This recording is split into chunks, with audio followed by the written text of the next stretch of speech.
official Rob Brown lockdown. Represent freedom breathing. Yeah.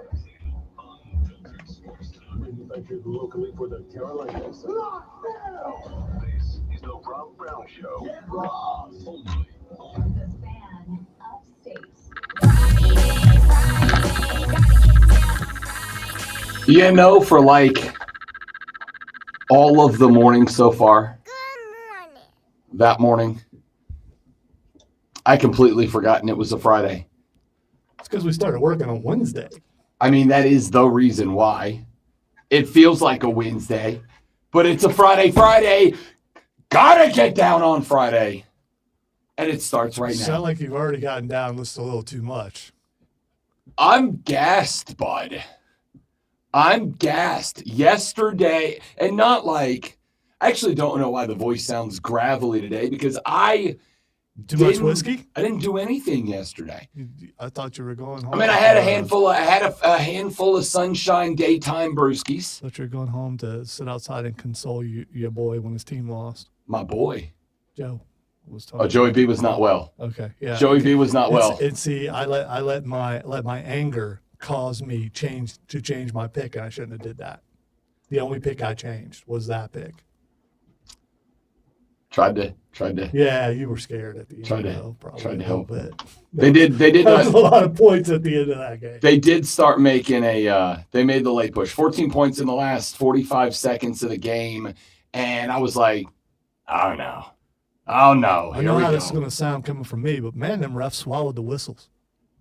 They were trying to foul, and they just would not give them a foul. They look like a foul to me. I'm like, dude just reached out and smacked them on the chest. That's not. He basically Gunther chopped them, and they didn't call fouls. Like, okay, I see what they want to happen here. All right. McNeese State, the Cowboys make Clemson one and done. High optimism for Los Tigres coming into this tournament after an Elite Eight run last year. Instead, they shoot 17% from the floor and 7% from three for the first 20 minutes of the game. They end the first half with 13 points in total. It took them 15 minutes to get to double digits in this game. Rough. Oh no, it was ugly. That was just like, and it's like, did he sign that contract yet? Oh, man. Graham Neff was going through his email like maybe he missed a signature somewhere. Let me put it this way. Yesterday, we got done. I went back to the house to watch the first, like the opening games. And then I went out to meet Joey B and a couple of the fellas for a little sunshine, beer drinking, daytime basketball watching. And the bar that we ended up at downtown, there was like 4 or 5 of us. The bar that we ended up at downtown was had Cheryl Crow there? I'm missing our Sheryl Crow reference. So she's at a bar in the day. Oh, All she wants to do is have fun. Oh, we did. Yeah, we did. okay. That's fair. That might have been the theme song for yesterday. Because there were a lot of men's peeling the labels off of beer bottles and striking a match just to watch it burn. The bar we ended up at was apparently the official game watching destination of the Clemson Alumni Club here in the greater Greenville area. Oh, no. Which, again, fine by me. I'm not in your club, but I'm not against it. Like, have your fun. So this bar was absolutely packed with Clemson alum, and they had their orange pom-poms. You can call them shakers all you want, people. They're pom-poms, all right?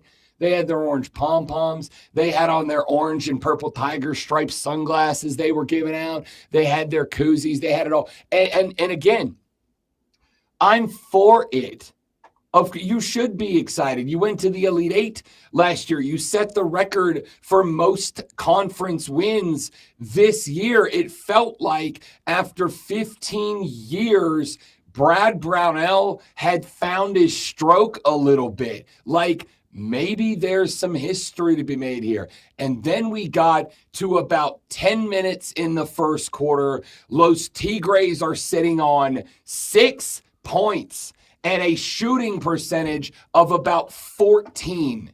And I'm looking around, and Joey, our buddy Joey B, friend of the show, Armada Capitan, was there.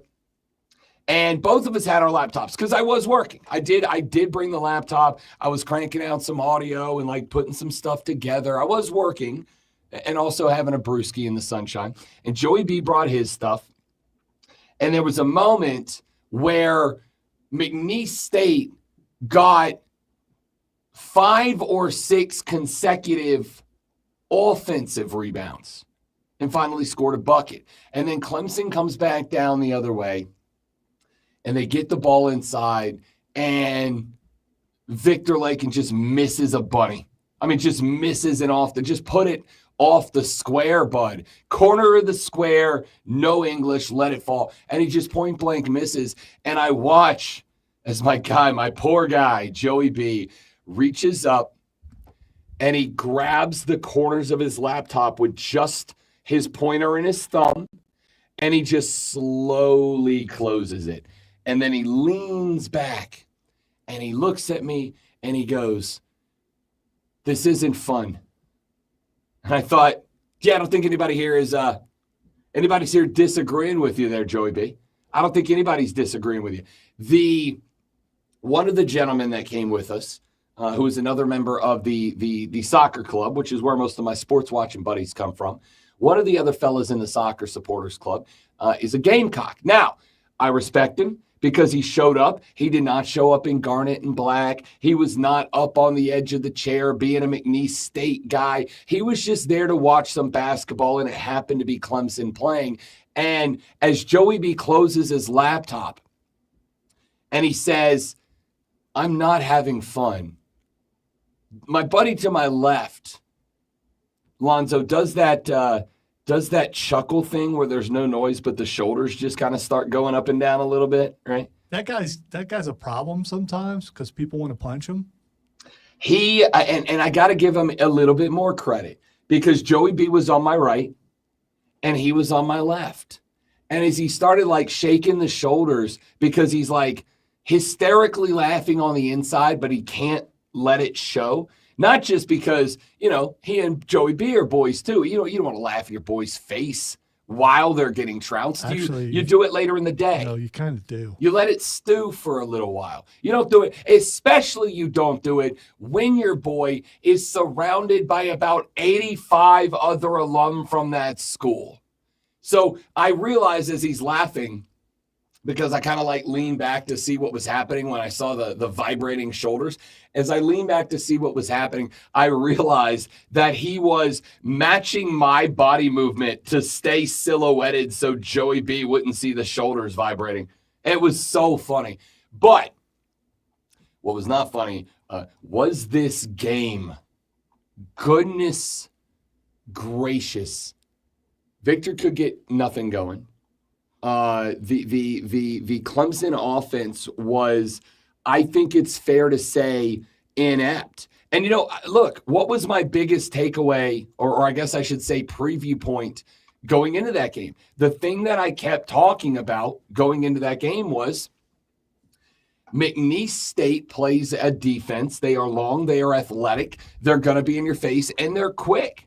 They're quick. You have got to be smart about moving the ball around the floor, and you've got to be efficient close to the basket.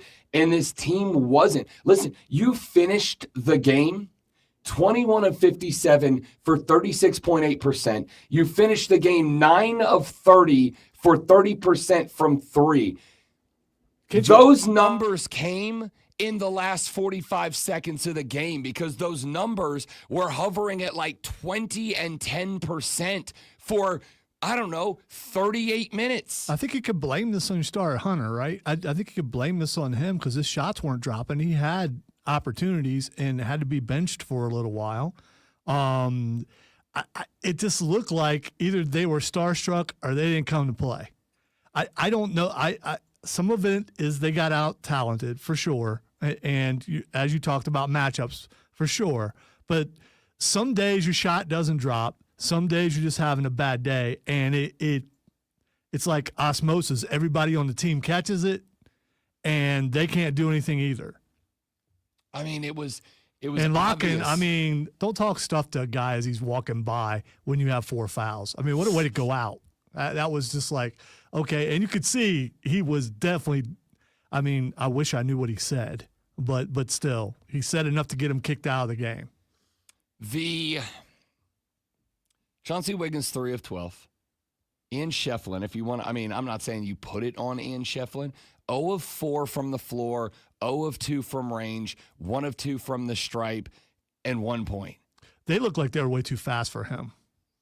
So Ian Shefflin's like this interesting character as a basketball guy to me. And I was talking about this with some of the Clemson people yesterday.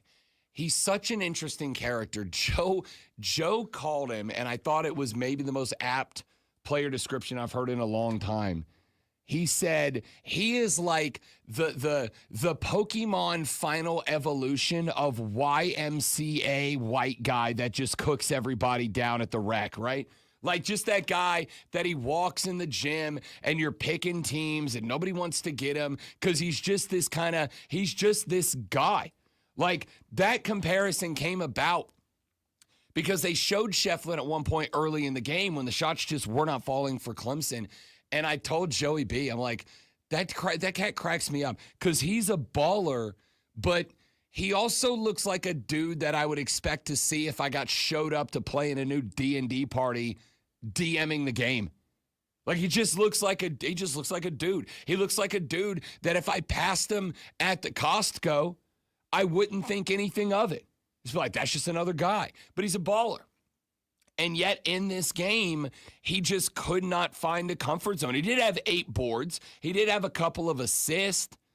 But he didn't find a stroke in this game. I'll tell you what I thought the biggest failure for Clemson was in this game. I don't think that Clemson was prepared for a couple of things.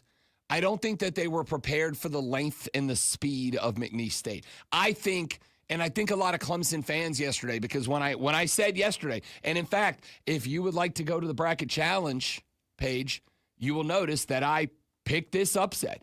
I actually I missed one game yesterday. See, I don't know. 15-1, baby. I'm looking on here, and I don't know what your name is on here. So. Ball knower Rob Brown, TRBS.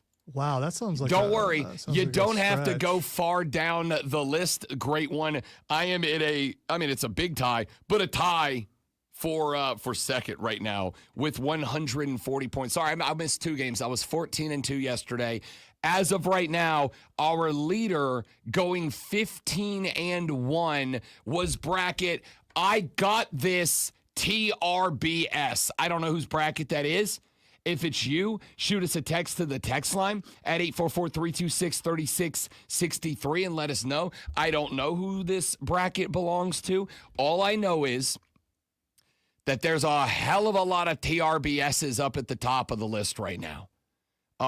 Number 1 overall with a 15-1 opening day. Inside of the top 99.9% of brackets submitted is I got this TRBS. Tied for second, great one. Tied for second are these brackets.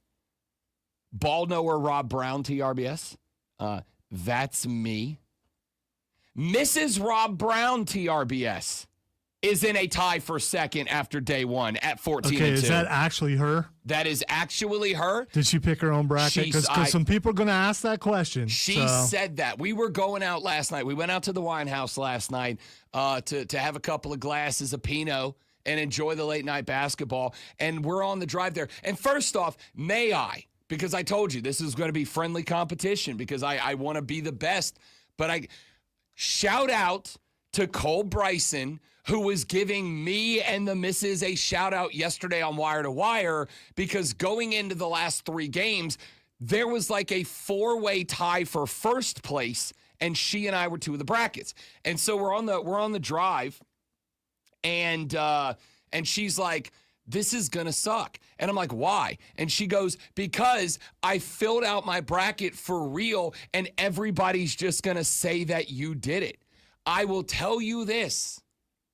You have it on my father's grave that my wife filled out her own bracket. And you can take that to the bank, great one, because her national championship pick is Kentucky. Okay. If I filled out her bracket, I promise you with a capital P, her national championship pick would not have been Kentucky. Okay, we got a couple other things that I don't know. I don't know what Cole's name is on here, and I don't know what Diesel's name is on here. I don't either. I'm curious as to where they are because people took it upon themselves, and it's funny to use our names for stuff. So I love it. I will tell you, I have 110 points, and none of my losses. 11-5, not a bad day. None of my losses were any teams that I expected to go out of the next round. Yeah. So I'm still good. Yeah, I have not so far. I have not lost anybody. That's a deep run from me. In fact, the only two teams I lost off my bracket were Georgia, who I had picked moving over into the next round, and I missed on. What was the other one I missed on? Now I'm blanking on the other one. Drake? Yes, Mizzou. Drake and Mizzou. I had Mizzou knocking off Drake. So 14-2 at the top of the bracket leaderboard. And again, shout out to Cole, because Cole on the show yesterday was like, yo, you got to give the flowers to Rob Brown having a whale of a first day. Let's see if we can continue the Momo today. But shout out to Cole for giving the shout out. Top of the leaderboard right now with a 15-1 record is I Got This TRBS. We got some Armada members up at the top of the leaderboard. Mrs. Rob Brown is up there at 14-2. Ball knower Rob Brown is up there at 14-2. Bracket Cole runs a 5-2-40 question mark. Is up there at 14-2. See, I'm guessing that's not him. For sure that's not him. There would be no question mark. It would be a period. Yeah. Falcon Jeremy TRBS is up there. Logan TRBS 14-2. Brian Pettit 14-2. Down to 13-3. Bo's bomb ass bracket TRBS is up there. Marco Polo at TRBS is up there. Swish Army TRBS is in there. Hey, look at that. P1 April. April Mosley TRBS is at 13-3. Brooke R TRBS is 13-3. My crappy picks laughing emoji TRBS is 13-3. Sullivan Creative Company. My man P1 Keegan at 13-3 up at the top. Listen, we got 16 games in the books, and 10 of those were layup picks, right? We didn't really have any big bracket busters on day one. We didn't really have any big bracket busters day one. Will that change up today? Will today be a more compelling day than yesterday? I don't know. But we've got to talk about Clemson. We got to talk about the SEC because they lost two teams yesterday. Georgia went down. Mizzou went down. Did we maybe overshine the SEC a little bit? Because I got to tell you, I got two SEC teams in my Final Four, both on one side of the bracket. Let's talk about Auburn a little bit. They didn't look like a national championship team in game one, but they did get a 20-point win. Is that good enough? We got a lot of basketball we got to get to on the show, but that's not all. We got to get soccer because I was very angry last night about Team USA soccer. We're going to come to that. We got to get a little baseball. The Braves added a big name yesterday, but a name that hasn't really been super relevant lately. Is it going to help with opening day now less than a week away? It is going to be a busy one here on the show. I am Rob Brown.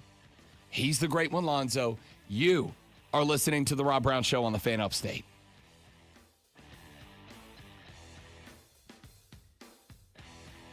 You do have a couple, three friends later on. So, found Cole, at least I think it was Cole. Apparently his bracket's name is just Cole. Yeah. But what's Diesel's? I don't know. And did he even do one? I'm sure he did, right? I'm tied with Did you look through the whole bracket? I'm tied with Joey B, so, you know. Yep.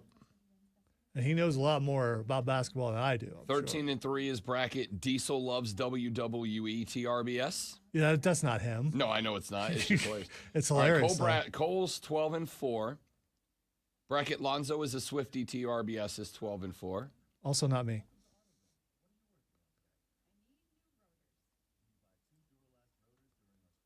We got a healthy group of 12s. A lot of people tied with me at 110.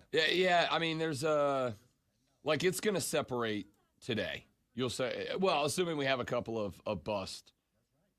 Mark Ryan's bracket. Yeah, I saw that. I was, and he's a TRBS. And he is a TRBS. Yeah, which obviously. is, yeah.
I'm really looking for Diesel's picks, but I don't know what he called his, or even if he did one. I mean, he would have had to have done one, right?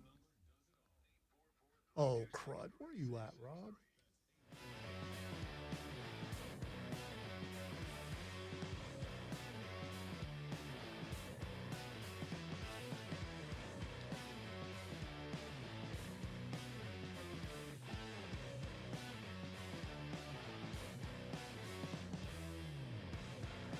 Feel me?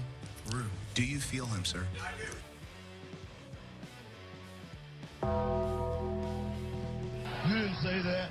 Tell me you did not just say that. Game over, man. It's game over. Lonzo is a superstar. There it is. Let's see here. Scotty from BMW texts the show. On the Spartan Burgers, the Hobbit City Spartan Burgers text line, 844-326-3663. Said, hey, Rob, I hope you heard my smack talk and rally the Tolo troops yesterday around 6:30 on Wire to Wire in prime time. Scotty, I did not, because at 6:30, the wife and I were sitting down with a couple of friends to have a couple of nice glasses of Pinot Grigio and watch a little basketball together. So I did not get a chance to hear it, but I will go back and listen. Again, we asked for a little friendly smack talk. We got a little friendly smack talk. I'm here for it. If anyone knows what Diesel's name on here is, please let us know, because I can't find it anywhere. And he may have labeled it something weird. I'm sure he did, right? There's no way he didn't fill out a bracket. I can't find it. There's no way he. The only didn't fill mention out a of bracket. Diesel was Diesel loves WWE, and we know that's not Which him. is hilarious. In the bracket, by the way, just because I went and I was curious about it. In the bracket, the most selected national champions were Florida and Duke.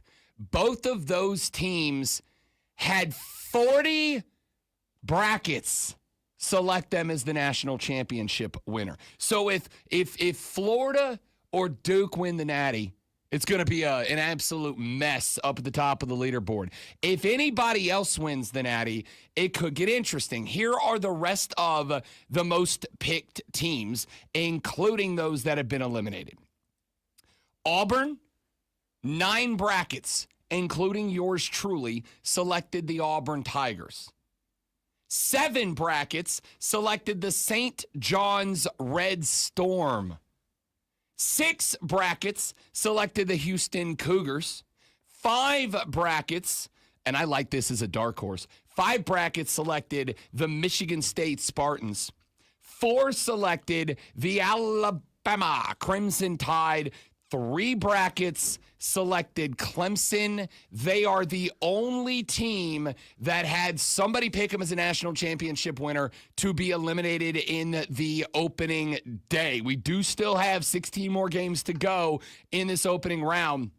But through the first 16 games, the only team that had at least one bracket pick them as a natty winner to be eliminated is Clemson. 3 brackets selected Tennessee, 1 selected New Mexico, 1 Wisconsin, and 1, my wife, Kentucky. If Kentucky wins this national championship, it's going to be a weird spot for me, Zoe, because on one hand, I'm going to be the most proud husband on the face of the planet, and on the other hand, I'm never going to hear the bleeping end of it. And I don't know which one of those is better or worse. Even though it would mean that I would lose, I hope she wins. I mean, in a weird way, I do hope she wins. I think that would be incredible if she's the only person and Kentucky gets it. They're not going to, but I do think it would be absolutely incredible. All right, so let's take a look. I was on last night. I was on BetMGM tonight, and you guys know I'm a big Brad Evans guy. Brad Evans knows more about college basketball. Brad Evans has forgotten more about college basketball than I'll know, and I know ball. Brad Evans doesn't know ball. He is like he's like the Doc Manhattan of college basketball. He knows all. He sees all. It's wild. When I jumped on that show with him last night, there were still, I think, 2 games in action, and the 2 10 o'clock games had yet to tip off. I was on with them at, I think, 8:30 last night. And Brad said that he thought day 1 was boring. He thought day 1 was boring. He said that there's no bracket busters on day 1. I said, I don't disagree with you in that, even if it's a bracket buster, the beautiful thing about March is the St. John's, or excuse me, what were the Peacocks? St. Pete's, the St. Peter's Peacocks. Those stories make it fun. Furman over Virginia make March fun. And we didn't really have that yesterday. The closest we got to it was McNeese State over Clemson. But again, you get a 5-12 upset every year. So I don't know that I agree with them, though, and I'll tell you why. Because I think there were takeaways from a lot of games that maybe it didn't give you like a super electric round 1, but I think it gives you a setup for a very competitive and parity-filled round 2. Here's what I mean. Auburn takes on the Alabama State Hornets yesterday. They win 83-63. The spread on that game was 28.5. They win by 20. Got the cover in that game, by the way. Did Auburn look great? No. In fact, after the game, Bruce Pearl said, if we play like that on Saturday, Creighton will beat us. Creighton punked Louisville, 89-75, your final in that one. And that Creighton, this is why it's fun to me, because there is this question mark of, was this Creighton, the Blue Jays, a team I did talk up yesterday, by the way, is this Creighton team that good? Or, as bad as we all said the ACC was this year, was it worse than that? Because Clemson goes down yesterday. They were the very clear second best team in the ACC overall this year, right? They go down to a 12 seed in round 1. Auburn gets the win over Alabama State. They didn't look like a national championship winning team. They are my national championship winning pick, but they didn't look like it yesterday. And again, as Bruce Pearl said, they play like that against Creighton, against the Jays, they'll lose. Creighton looked real good. Did Creighton look good because Creighton looked good? Or did Creighton look good because Louisville's bad? Because Louisville's bad. And that's a fair question. So now this Auburn-Creighton matchup at 7 p.m. on Saturday, it looks real compelling.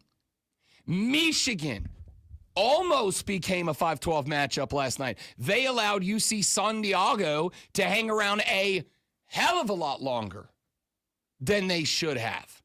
Michigan ends up winning 68-65, get a couple of clutch shots down the line to finish them off. But I look at Michigan now, a 5 seed, and a team that a lot of Big Ten fans were projecting to maybe have a bit of a run up to Auburn in this tournament. And I mean, they were under the gun. Is that because Michigan is maybe not what the Big Ten was kind of trying to hype them up to be, or was there something else to this? I don't know. But who do they get? Texas A&M, 80-71 winners over Yale. Here's why I find this one very interesting. Because every year, the Ivy League sends a school that goes out there and they just play YMCA, rec league, white boy, fundamentals matter basketball. And every year they have an Ivy League team that plays white league, rec league, fundamental basketball, and they upset somebody or they scare the hell out of somebody or whatever. And for a few minutes there, it looked like that was going to be Yale. And then A&M just did what the Aggies have been doing. They did it to Auburn. Just beat the crap out of them. We're going to play physical. You want fundamentals to matter? Fine. We're going to put the ball on the block. We're going to lean into it. And we're going to make you fist fight us. What was that? Leaning on the defender. I thought back to the basket. Doing a New Day thing or something. Nah. Okay. Get the ball, post it up. Got to get him on the back inside shoulder. You got to lean a little bit, see if you can draw the foul, figure out which way he wants to defend. Bang, spin the other way. So Texas A&M, Michigan in round number 2, a 4-5 matchup. I am really excited about this one. What else? Down in the bottom half of the bracket, Drake knocks off Mizzou 67-57. That's an 11-6 matchup. Again, didn't really feel like it was like this big dramatic upset. But this was a Missouri team that I had in my Sweet 16. I lost the Sweet 16 team yesterday. Just one, but that's a big blow. I've already lost one out of my round of 32. Drake never let Mizzou in that game. Now, I'm not super worried about being wrong about Mizzou making it to the Sweet 16 because I do have them dropping one to St. John's at that point because I have bought into the Rick Pitino hype. The reason this one's compelling is because Mizzou was kind of right there in the middle of the heap of those SEC teams, 13 teams in the tournament. Right in the middle of that heap. This was one of those spots that you look and you go, all right, if Mizzou comes in and they make noise, then those of us who picked Florida or Auburn or Alabama to win an Natty, we got to feel a lot better, right? You go, damn, the SEC was that good. But they don't just lose to Drake. Drake never let him in the front door. And so now all of a sudden, I'm looking at this one and going, okay, hang on just a second here. Hang on just a second here. Were we maybe putting a little too much shine on them? Was there maybe a little too much shine on the SEC? Because if so, my Auburn pick doesn't feel as good. The Florida pick doesn't feel as good. The Bama picks don't feel as good. Now we got to ask the question, were we doing this year to SEC basketball what we have always, those of us who are not SEC guys, have always accused the SEC fans of doing in SEC football? Just everybody in that conference says they're the best, and since nobody gets the chance to show up and show out and prove them wrong, they get walks, right? I don't know. And I think Drake put that question yesterday. But then I turn around and John Cal in Arkansas take out Bill Self in Kansas, which I picked as well, by the way. You're welcome if you listen to me. Bill Self in Kansas gone. This was a team a lot of y'all had into the Elite Eight. Arkansas knocks him out. Maybe it's not a bad thing, the thoughts that we had about the SEC. St. John's does what they're supposed to do. Hey, shout out to Wofford. They had Tennessee fans sweating for a minute there. Yeah, I mean, shout out to the Terriers. That was a great showing. Yeah. I know, no moral victories, but they were there to play. And Shout Tennessee out. was like, oh. Yeah. Listen, the annual Rick Barnes Collapse-a-thon is coming. And I told Joey B at the bar, I'm like, yo, I'm going to tell you right now, if Wofford knocks off UT in game number 1, I might go get a little terrier tattoo on my ankle. I might go get me a little terrier tattoo just to celebrate that. They made him sweat. But I think, I look at Tennessee now, and I'm like, I don't know if they're that dominant force. Let's keep going. Let's keep evaluating day 1. We're going to preview game 2. Lulu Kesson at 8, Rashad Beard at 8:40, and who the hell else knows what's going to happen. Back after this on the Rob Brown Show in the Fan Upstate.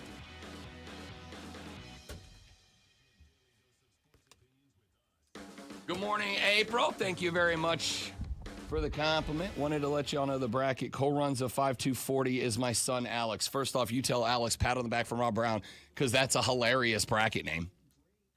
Do you put the shopping cart back or leave it when you're done? Who doesn't put it back? Don't be a jerk. Put your damn shopping carts back. You won't put your shopping cart back? Are you serious? That's on the day, LA night. Oh my God.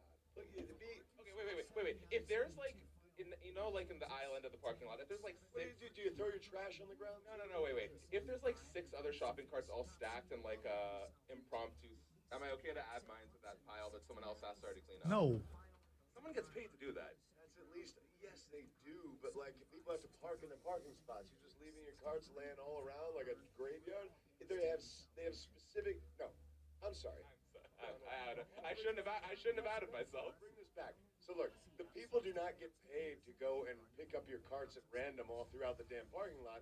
They are paid to go out and grab them from the little receptacle where you put the carts and then to bring them back in the store. If you were a solid, decent human being, any of you out there, and you put your cart back, you put it back into the damn thing so that the guy can orderly and properly put it back into the damn store, and then also so everybody can park in their parking spots, you jerks. Don't leave your carts around. Put your carts back and don't litter. You're an Illinois guy now? Yeah. Will you either save that or send it to me? Yeah, I'll send it to you. I'm a little thin on Audio Bliss today, and that one's going up.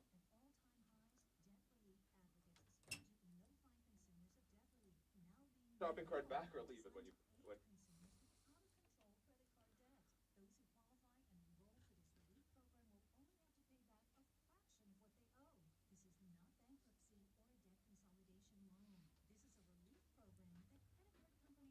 I'm at 110 also, Spartanburg J. The question is, where's Diesel? Somebody texted saying Diesel's bracket's name is D's Knees. Okay, I did see that. Yeah. Okay. So I now we got to find out where I'm just wondering how he plays, because so far it's you first and Cole second. So I want to see where the blonde bimbo ends up in the hierarchy so far.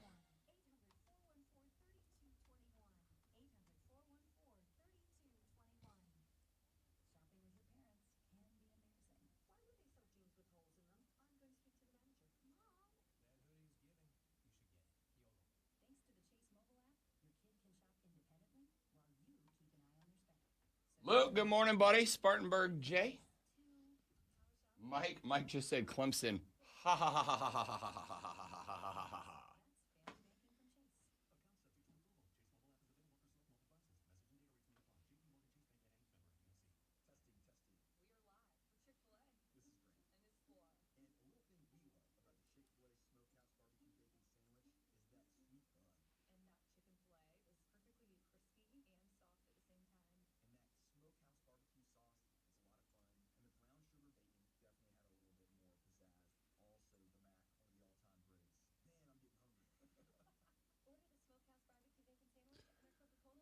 So the D's knees, if that indeed is Diesel, he got 90 points. 90. Rough opening day. But again, plenty of time to rebound around one. As long as you finish in the first, 30 brackets after days 1 and 2, you're in good shape. Come on, Jay. Give me a little bit of credit, dude. I mean, just because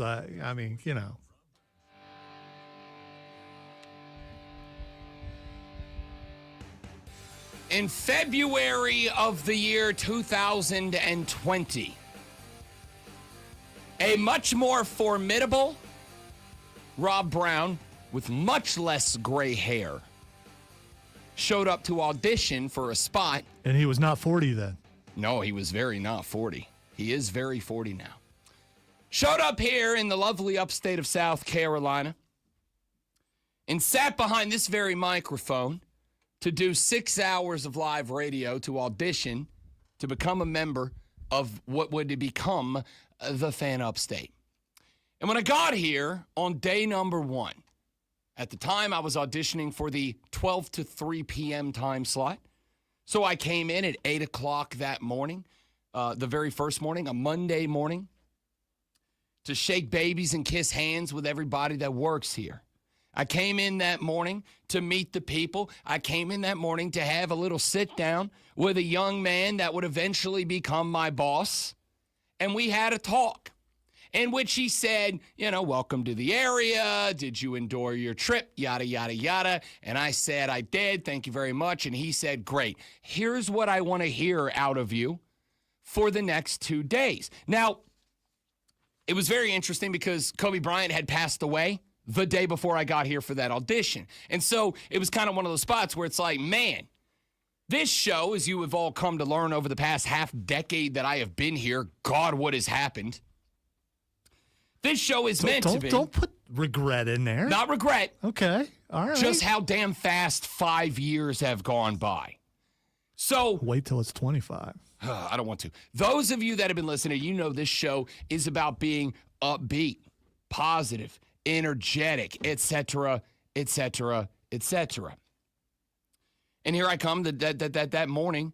I got to come on the air less than 24 hours after Kobe Bryant passes away, and I got to try to convince y'all and the guys I'm trying to get to hire me that I'm capable of having a great show even when something like that happens. And I think we did a good job. But as we were sitting down and he goes, I know you have to address this. I know you got to talk about it. He said, I know you're a basketball guy, and I know that you were kind of coming of age during Kobe's reign as the GOAT. Like, I know you got to address it. So you do what you think you got to do to make this show good in the heat of tragedy. And I said, I appreciate it. And my now boss said, I got 2 things that I need you to discuss, that I need you to make segments out of, because I need to see if and how you can connect to our audience talking about their stuff. One of them was Will Muschamp at South Carolina. The other was Brad Brownell, because, again, it was late February. We were wrapping up the ACC basketball schedule, and he basically wanted to see, number one, do you know Clemson? Do you know their issues? Do you know basketball? Like, can we trust you when it's not college football season to still be able to do a show? And I said, sure, no problem. Now, we're not going to go back and revisit that conversation from 5 years ago. The point that I wanted to make was that 5 years ago, that was the conversation we were having. 5 years ago, the question mark was, can this man, this head coach, can this guy do the job? Can they win something? Can something happen here with him? And I said back then 5 years ago, I said, I'm going to tell you this. I think Brad Brownell's a good coach. The problem I think you're going to bump into with Brad Brownell is that it feels like there's a lot of vibes. It feels like it's predominantly based on vibes. And there are some coaches who can make vibes work, but not a lot. You got to be able to coach.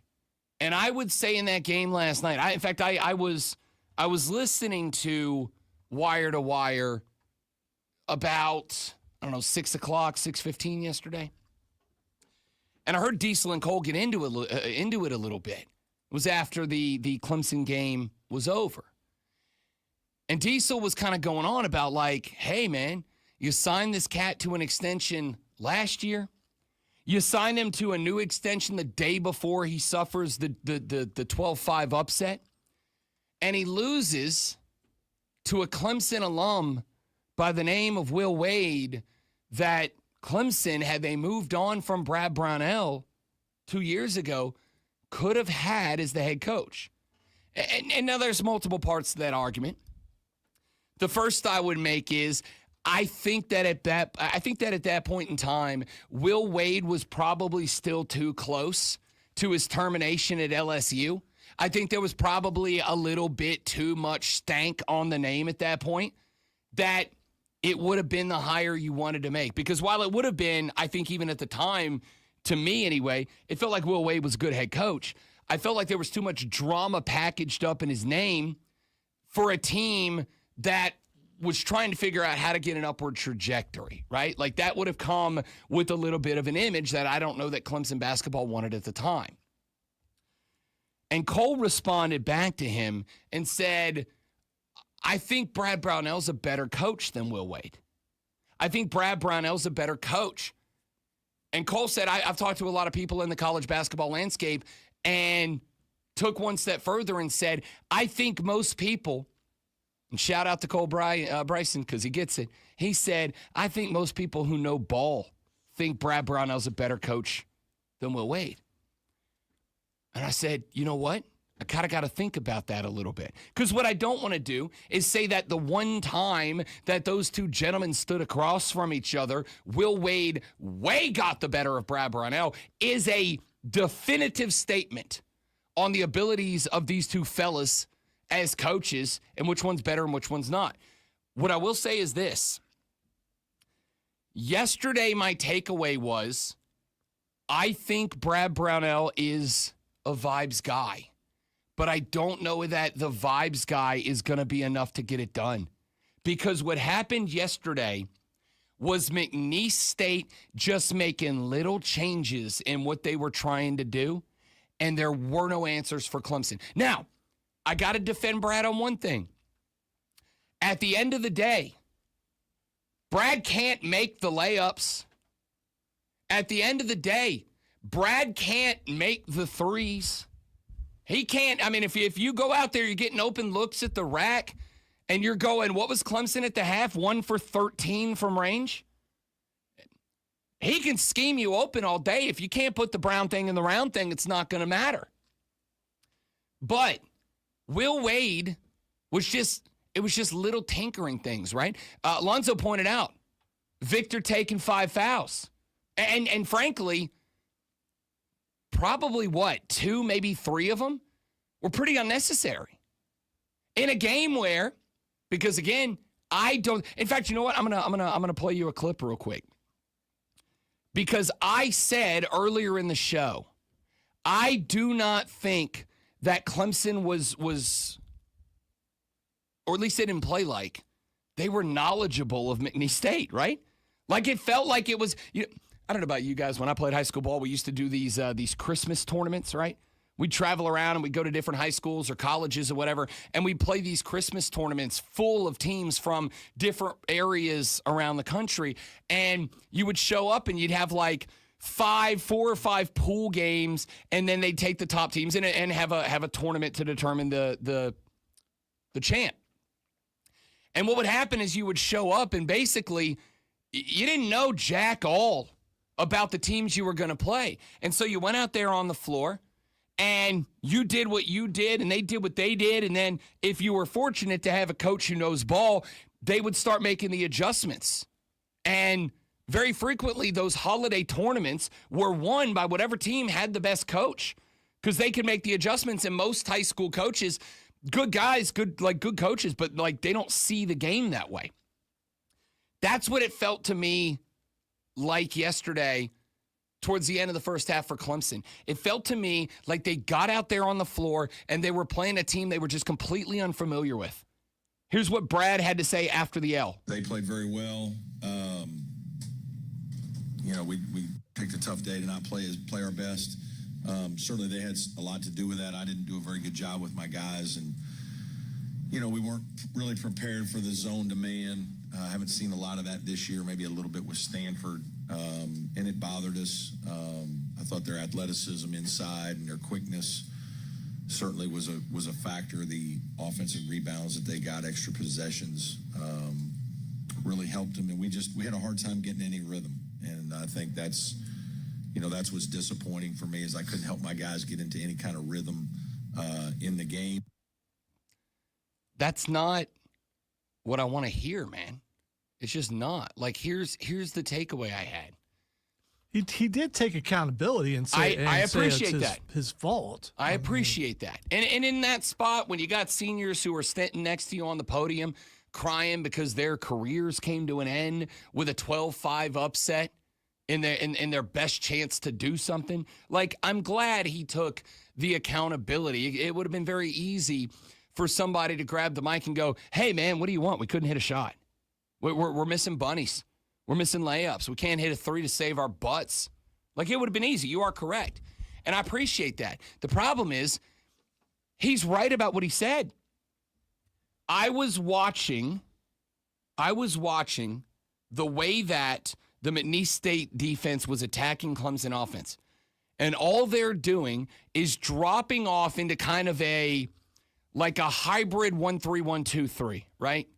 They're two guys up top. There's clearly a one. There's clearly a man in the middle. But anytime the ball goes to the other side of the floor, those two guys are playing more parallels, like watching a soccer formation.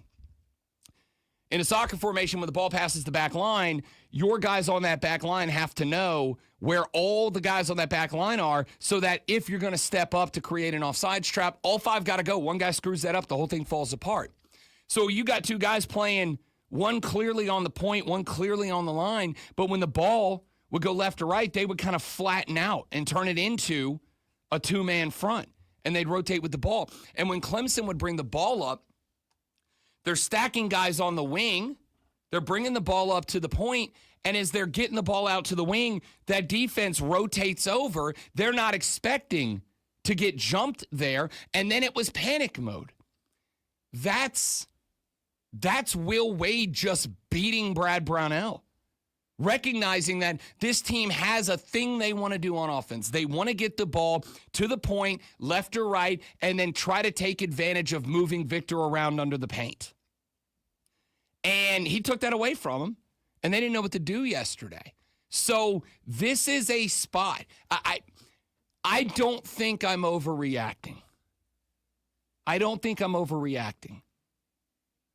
But I don't see national championship capability in Brad Brownell. Here's my question, though.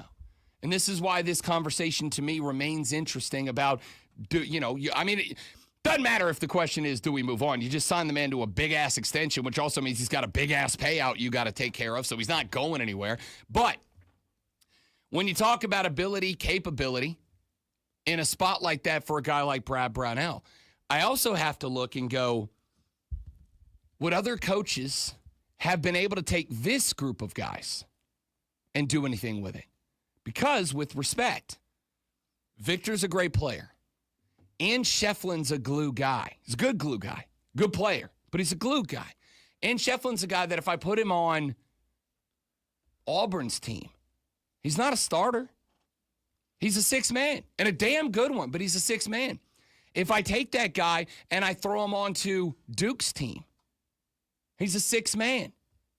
If I throw him onto Alabama, he might be a starter, but I think he's probably a sixth man. Brad took that type of team, and he went to the Elite Eight last year. He won more conference games than ever before. Would another coach be able to take the roster that was built there and do something with it? And the answer is, I don't know. But then there's the next step in that line of thought, which is, if you had somebody else there, if you had Will Wade there, would that be the roster? Let's keep in mind, the guys that Will Wade put on the court yesterday to represent McNeese State as the 12 seed and get the 12-5 upset, a lot of those guys were guys that he recruited to LSU that followed him to McNeese State. A lot of those guys, by the way, you want to pay attention to this, Clemson fans. A lot of those guys are guys that are going to follow him from McNeese State to NC State next year. A lot of what beat you yesterday, you're going to have to play next year in conference because they're going to follow Brad there. He's got good, lengthy, talented, underappreciated players, and they are bought all in on him. So I'm at a tough spot with Brad Brownell right now because on one hand, I think from every story I've ever heard about him, he's a great dude. He loves the school. He and Dabo are boys. Him and Neff are boys. Like, I've heard nothing but good things about this cat. On the flip side, do we want to do 5 more years of this, 6 more years of this? You just signed the man to an extension to 2031. From what you saw, what do you want here? Because that that game to me, yesterday's game to me for Clemson was lost on the X's and the O's. That game yesterday was lost in the X's and O's. It was lost in Will Wade having a defense, a zone-style defense that Clemson did not see a lot of in the ACC this year, but it was also tinkered, modified, adapted to how Clemson wants to attack that type of zone, and Clemson did not make the adjustments in the game to start getting around it, and it led to the most miserable first half of college basketball that I have watched all year. 13 points, 17% shooting, 7% from behind the arc, and how many turnovers? Miserable first half. And the only thing that even made it look like it was a competitive game was that at the end of the game, McNeese State was dribbling around and Clemson found a way to go on a run and put up, was it 14 in the last 45 seconds? The game was not that close. So, I don't know, man. Like, it's a weird spot because on one hand, I don't know that Clemson's not a spot that if Brad leaves, all of a sudden the guys who signed up to play for Brad because they like him start going elsewhere, and maybe the team just stinks and the roster's never the same again. On the flip side, what I saw yesterday, it's not that you lost. It's not that you lost. It's that you played 20 minutes of the worst basketball I've seen all season on the biggest stage of all. That ain't it, Chief. You know what is it? Lonzo's Sports Flash. Hey, stop me if you've heard this. It's one and done for the Clemson Tigers after dropping their opening round game to McNeese State. The 69-67, the Tigers finished the first half with just 13 points, taking 15 minutes to reach double digits. It was bad. Clemson trailed by as many as 24 before scoring 14 in the final 45 seconds to close the margin. The Wofford Terriers gave all they had, but fell short of upsetting Tennessee, falling in the opening round 72-62. Jackson Silvas had 15, and Corey Tripp added 14 in the loss. Alex Ovechkin has moved one goal closer to Wayne Gretzky's all-time scoring record after netting career goal 888 last night in a 3-2 Washington victory over Philadelphia. Ovechkin's goal came in the first period, and the win locked Washington into the NHL playoffs. Make sure you tune in this afternoon from 3 to 7 for Wire to Wire. Cole Bryson and Diesel ride shotgun on your drive home right here on The Fan Upstate.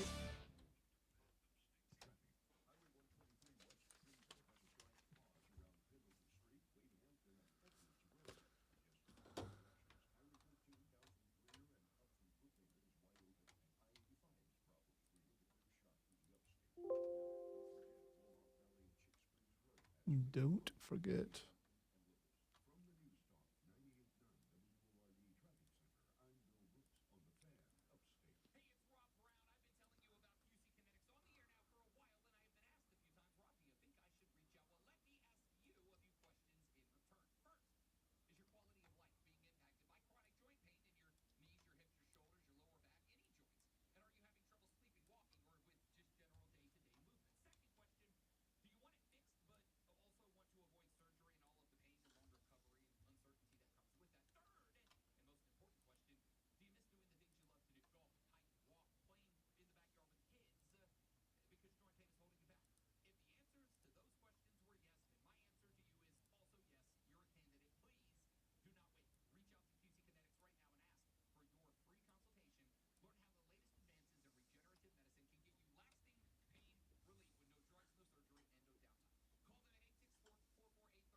Actually, no, it was just me transitioning into a story he was just talking about, which I usually don't like to do, but it is the biggest story in the area. So, you know.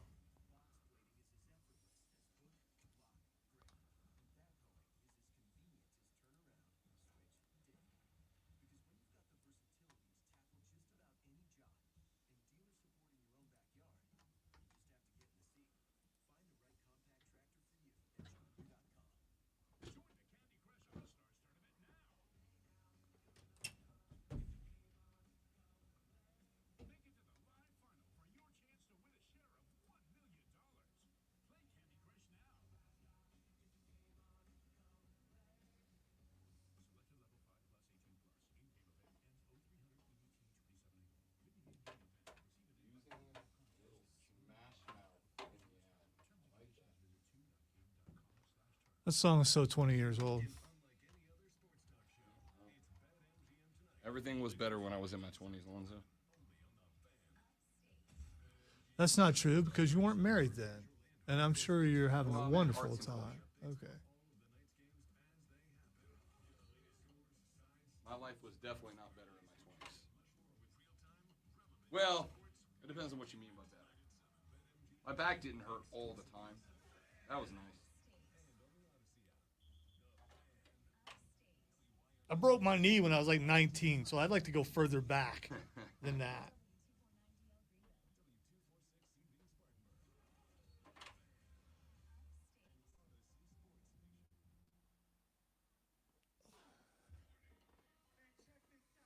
Get in. Did, but it didn't come back.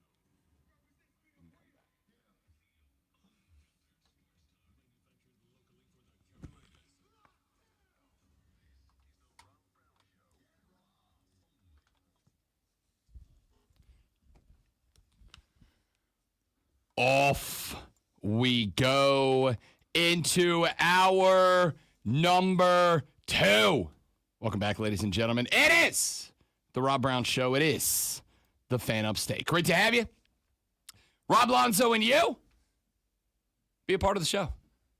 The Hub City Spartan Burgers text line's open, 844-326-3663. By the way, can I tell you how happy it makes me to see that the Spartan Burgers are going to continue the tradition of most of our upstate professional teams of being involved with the fans, being directly involved with the community, being directly involved in working with them. The Spartan Burgers, as we get set for the opening of the Hub City baseball team, putting it all together, the Spartan Burgers came to us. They were like, hey, you guys are the voice of sports across the upstate in Greenville and in Spartanburg. We'd like to be a part of what you're doing. They came to us and said, we know the people have spoken. We know that you guys are the sports station in the hood.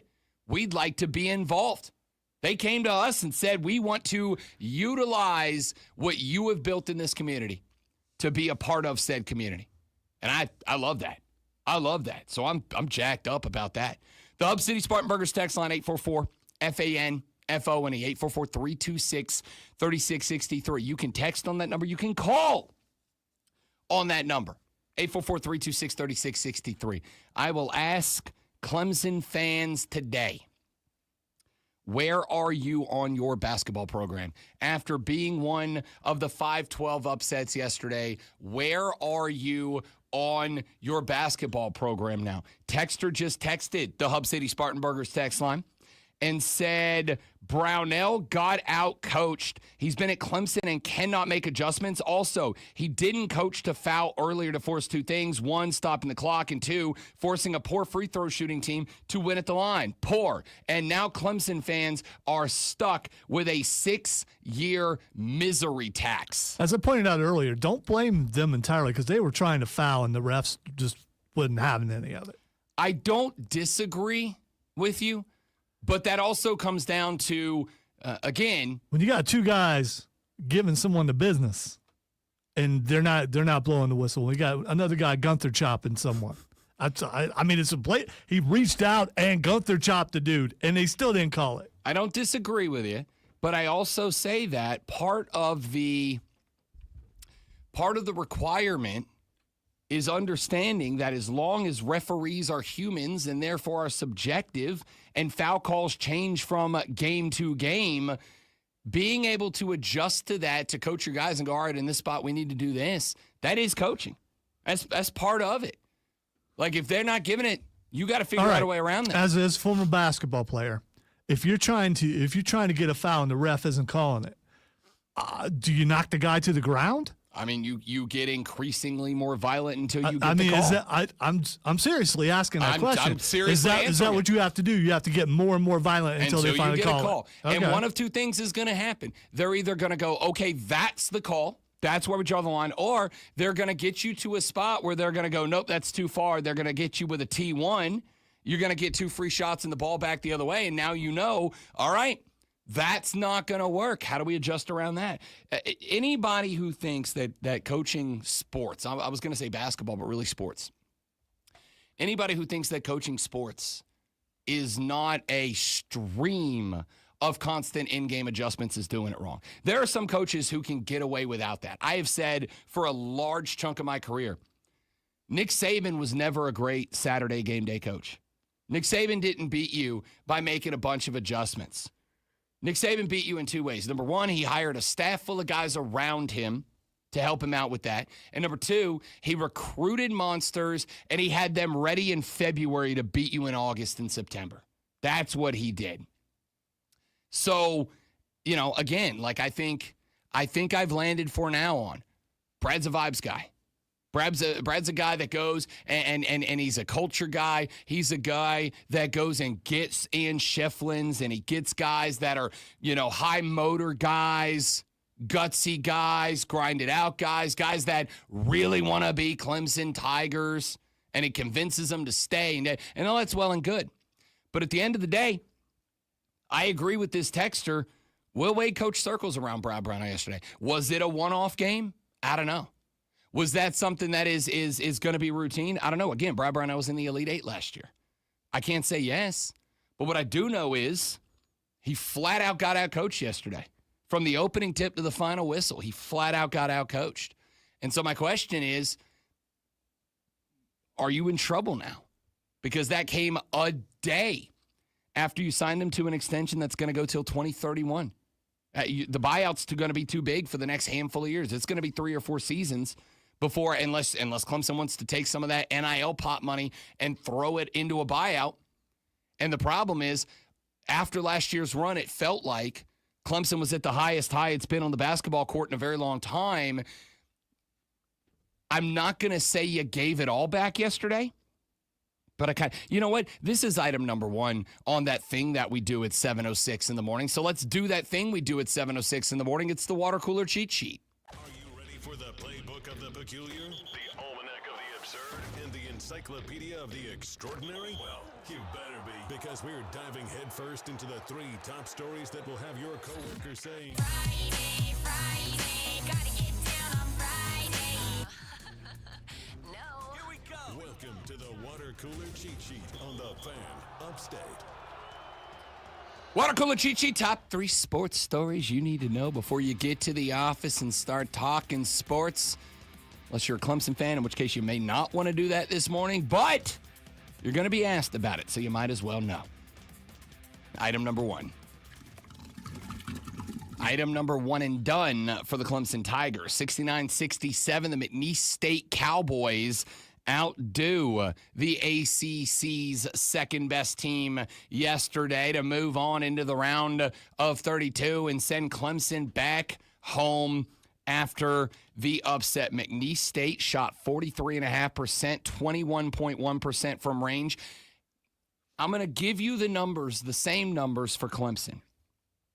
But I need you to know, this game, without a doubt, is the best illustration of my career of the fact that you can't do this job if you don't watch the games. So it's the best illustration of you can't do this job if you don't. You can't wake up, read a box score, watch a 60-second highlight package on ESPN, and then feel like you can come in and sit down on this mic and do this job. You just can't do it. The first half of basketball for the Clemson Tigers ended 31-13. It was one of the worst halves of basketball that I have ever watched. It was just bad. It was just bad. This team ends up trailing 31-13. They scored their 10th point, I guess technically 11th point, with 5 minutes and 5 seconds left to play in the first half. That means, and I'm real bad at math, but that means it took the Clemson Tigers a long time to get double-digit points on the clock.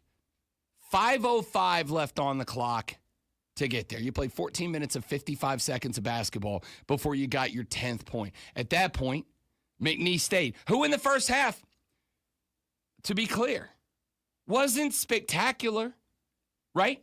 Like, it might be one thing if you looked and you went, oh, this was a world-class caliber basketball team, and they had the first half of their lives to put you down. They didn't. They were fine, the McNeese State Cowboys in the first half. They were fine. They didn't do anything special. Clemson was just that bad in the first half. 31-13 to end the first half. And then it took everything Clemson had in the second half just to make it look competitive. And again, we talked about it. This team was trailing by 24 at one point. With 12:05 on the clock, it was 45-24. You chipped away, you climbed back into it, but you did not get it down. And by the way, when you did finally get it down, part of that was because McNeese State went on a little bit of a cold streak. But you didn't get that lead back down to inside of 15 points until there was just over 4 minutes left in the game. Then Clemson went on a little run to close the gap down into that single digits. But by that point, there was inside of a minute left on the clock. Like, McNeese State at that point was just watching the seconds burn off. And knocking down free throws when they got the chance. Brad Brown got out-coached. That's all there is to it. Now, again, to defend Brad can't have you. He can't go out there and make the layups for you. He can't go and knock down the bunnies for you. He can't go and stop McNeese State from getting not 1, not 2, not 3, not 4, but 5 consecutive offensive rebounds. He can't stop that. That's on you. But what you got to be able to do is make those adjustments. What you got to do is recognize that McNeese State is killing you on the glass, is killing you on the second chance opportunities, and recognize that if they are killing you on the second chance opportunities, you damn well better find a way to get away from that. You better find a way to fix it. And that just never happened. 69-67, we'll talk more about this game later on down the stretch. The Tigers are one and done in the NCAA tournament. Let's move on to item number 2. It takes, like, a lot for me to be embarrassed as a sports fan. It takes a lot for me to be embarrassed as a sports fan because, bleep happens sometimes. I was embarrassed as a U.S. soccer fan last night. In a week that has been, in my opinion, perhaps the best week of soccer in the United States in a very long time, with the USL earlier this week confirming that not only will they be adding an upper-level division that is on par with MLS, on the same level, but they will actually adopt the promotion relegation system. I was ready to selly. I was ready to go. And so last night, I added a TV screen late in the night to watch the U.S. play Panama in the CONCACAF Nations League semifinals, and we lost again. 1-0 in the 93rd minute. Panama able to slide one across the face of Matt Turner to take a 1-0 lead, bump us out of a tournament that was one of the last big tournaments before we host the World Cup next year. Hercules Gomez said a lot of it for me. Pathetic. Listen, we've seen the U.S. men's national team start slow versus Panama. This is the 4th game in a row where they go 0-0 heading into halftime. For whatever reason, the Panamanian attackers, defenders, midfielders, they give the American players a very tough time. And it's one thing to start slow, because Casey's right. There should have been a sense of urgency. All week we've been hearing about the press. We've been hearing about they're going to take it to the Panamanian players, a Panamanian team that was depleted with absences, whether it's injury, whether it's suspension, whether it's any type of absence. They had their fair share, 6 to 7 players, especially in that back line. And Thomas Christensen brought them out to play. By no means was Panama spectacular, but that's the most worrisome part for this U.S. men's national, because with a little bit of discipline, with a compact line, a block, and transition, they made it very difficult and nervy for the U.S. men's national team. People are going to sit here and say, well, what about the U.S. men's national team absences? I do not care. You have enough talent on paper where you can beat comfortably this version of Panama with their absences. Thomas Christensen and the Panamanian players, my hat's off to them because they knew exactly how to hurt the U.S. men's national team with very little, just made them uncomfortable. But if you are U.S. soccer, if you are a U.S. men's national team supporter, $6 million a year for you to finally lose this tournament, for you to finally not lift the CONCACAF Nations League. We are now in the Mauricio Pochettino era, and I keep waiting. I keep waiting to see what $6 million has brought the U.S. men's national team. And so far, not much. Yeah. That's pretty much it. Pathetic. That's pretty much it. I can't add anything to that. They played scared, they played tepid, they played uncreatively, and at a spot where you got one of the biggest name coaches out there. And he said and he did all the right things, and he looked the part, and you got the names, and you got the talent on paper, and then to turn in that. Like, I don't know where the line is where I go, I am not supporting this anymore. Because I know that if people like me bail out on this, U.S. soccer is never going to the next level. If people like me who want it to be great, to want to be an international powerhouse, stop watching because of games like this, I know we're never going to get there. But at the same time, like, I wasted my time last night. I wasted 95 minutes of my life watching that game last night. I could have been more tuned into basketball. I could have been more tuned into teams that I don't give a damn about because the basketball is good than I'm going to come back to that later because I'm not happy. Item number 3. I don't know if it's fair or not that this is going to keep showing up on the water cooler cheat sheet, but until that record is broken, it will. Alex Ovechkin, now number 8, scored 888 last night, a 3-2 victory by the Caps over the Flyers last night. In the first period, just over 5 minutes left, Alexei Protas passed it across the front of the net to Ovechkin. The 39-year-old saw that Samuel Ersson was taking his time sliding across the blue paint, so he just went upper left 90 for his 35th goal of the season, tied for the 4th most in the league, but his 888th overall brings him 7 back of passing Wayne Gretzky's all-time mark of 894. Alex Ovechkin, at his current pace, doesn't just have a chance to break Gretzky's record before the end of the regular season. He will. Now, we are getting to the point where it's starting to bump up with he'll have to have a pretty heat run some there. But the dude's special.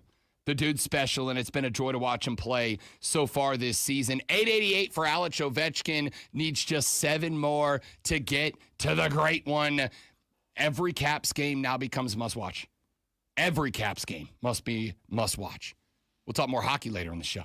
Coming up in about 43 minutes, Lou Kesson from the Greenville News covers the South Carolina Gamecocks as Dawn Staley's team gets set to open the NCAA Women's Championship Tournament. She'll tell us how the Gamecocks are getting set up to open up as a 1 seed. We'll see how her bracket's doing as well. We got 840 Rashad Beard of the Panther Nation podcast pulling up to talk a little Panther off-season football with us, and then we'll see what else is going to happen on the Rob Brown Show and the Fan Upstate.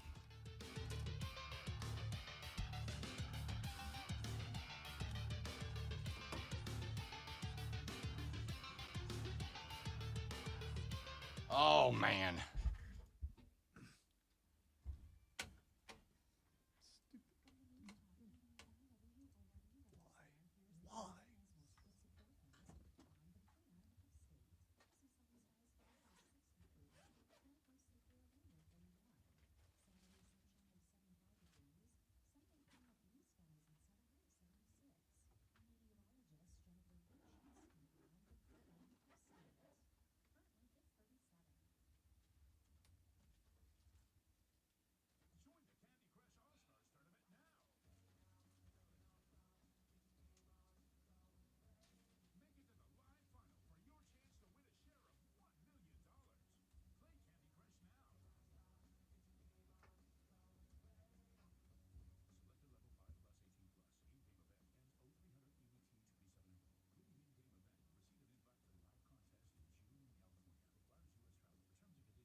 Do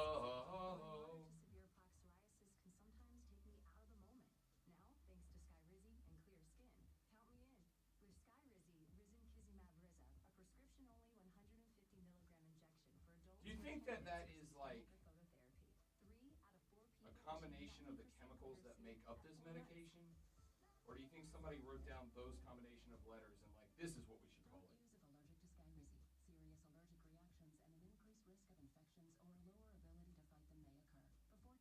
I think they let it rapid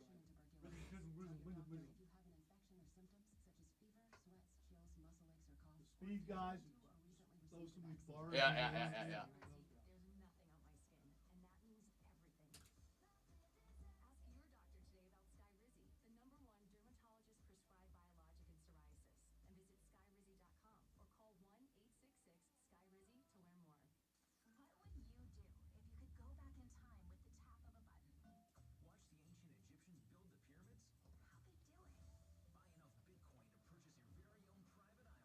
Didn't do it. The aliens did. Now we know it's true.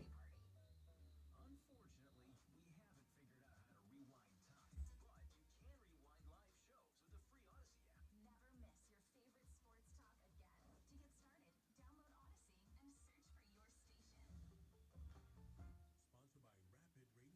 Rapid Radios are instant push-to-talk walkie-talkies offering national LTE coverage and no subscription ever.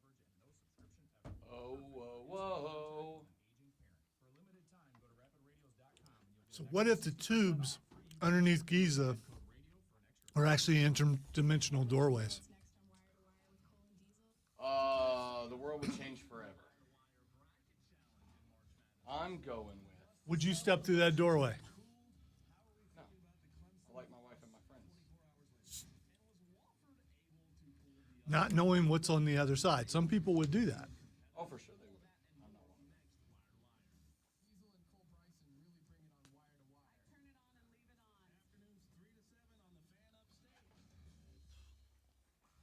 on the Odyssey app. Search the Fan Upstate.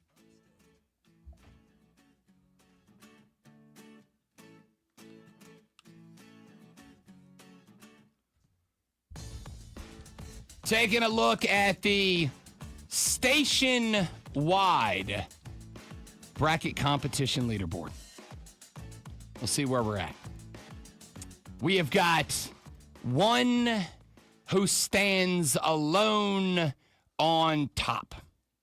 We've got we have one who stands alone in second, and we've got a big jumble O players at the bottom. Now, I am going to say this. I thought you were just talking about the hierarchy of the two shows. That's what I thought you were.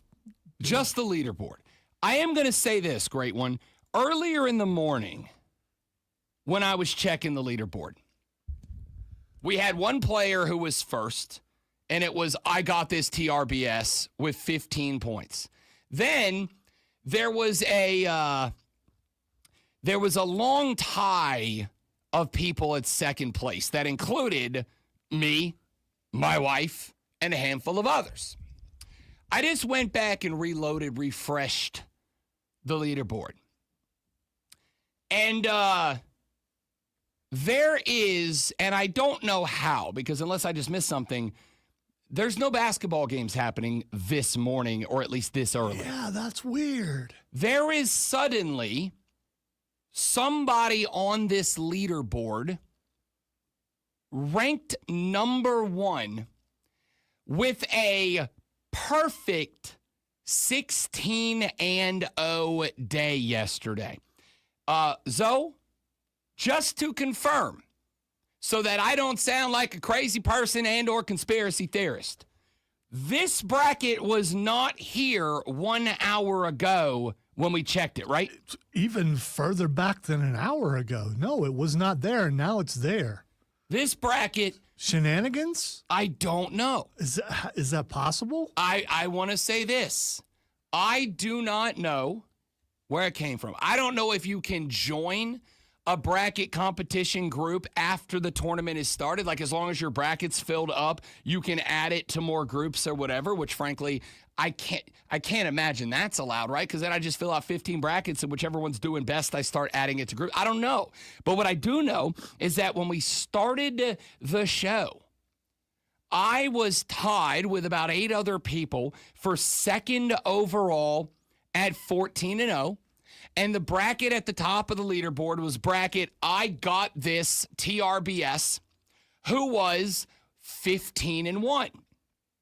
And now as I open up the leaderboard, there is a bracket on the top with a perfect 16-0 opening day. The bracket's name is Rob Hates Kids and Elders TRBS. All right, so Steven on the stream pointed this out, and suddenly it's up there. That's not you, is it, Steven? Even if it was, how would it get there? It was not there an hour ago. Well, if it is Steven, then he can explain how it got there, because this sounds like a name that Steven would come up with. Oh, it absolutely does. It absolutely does. But I genuinely don't know where this came from. 1 hour ago when we started the show, first thing I did was dive into the leaderboard. Here's at the top of the leaderboard. Here's our first 20 brackets or whatever it was. Because I got to say, Zoe, I'm pretty happy with the representation of the Armada atop the leaderboard after day one. We're only one half of the way through round one, but with 16 games on the books, I'm pretty happy with the number of TRBS brackets at the top of the board, and I was very happy. Are you upset that this moves you down? No, I'm not. I just need to know what happened. I mean, yes, I am. Because that for me, there's a hell of a difference between T2 and now T3. Like, it just doesn't feel as good to be like, oh, I'm tied for third. Even if number one went 16-0, which is beyond impressive. I don't want to be last. That's on the show. I mean, listeners beat me good. I mean, because they should. I just don't want to be last not on the show, but on the station. I don't want to be last, and right now I'm not. So I'm good with that. We're getting away from what is the most important thing here. Well, yeah, not being last. No. I'm glad it's your number one. I mean, good for you. You need that. I don't need that. I don't care about any of that. We are 16 games into the 32 games that make up round one. We got a lot of basketball between here and the final standings. I do feel bad about who you picked to win the whole thing, though. Don't care about that. We can come to that. We got plenty of time.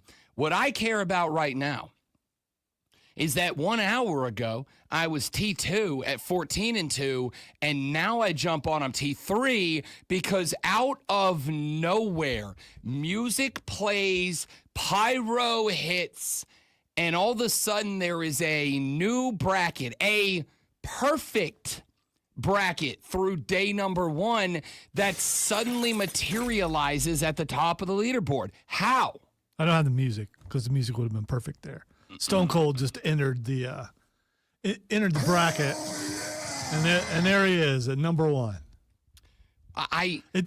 It calls into question but this poll could not be manipulated. I mean, this whole thing because of who we're doing it through, and they do it so much every single year. There's no way that there's still an invite friends button on this thing.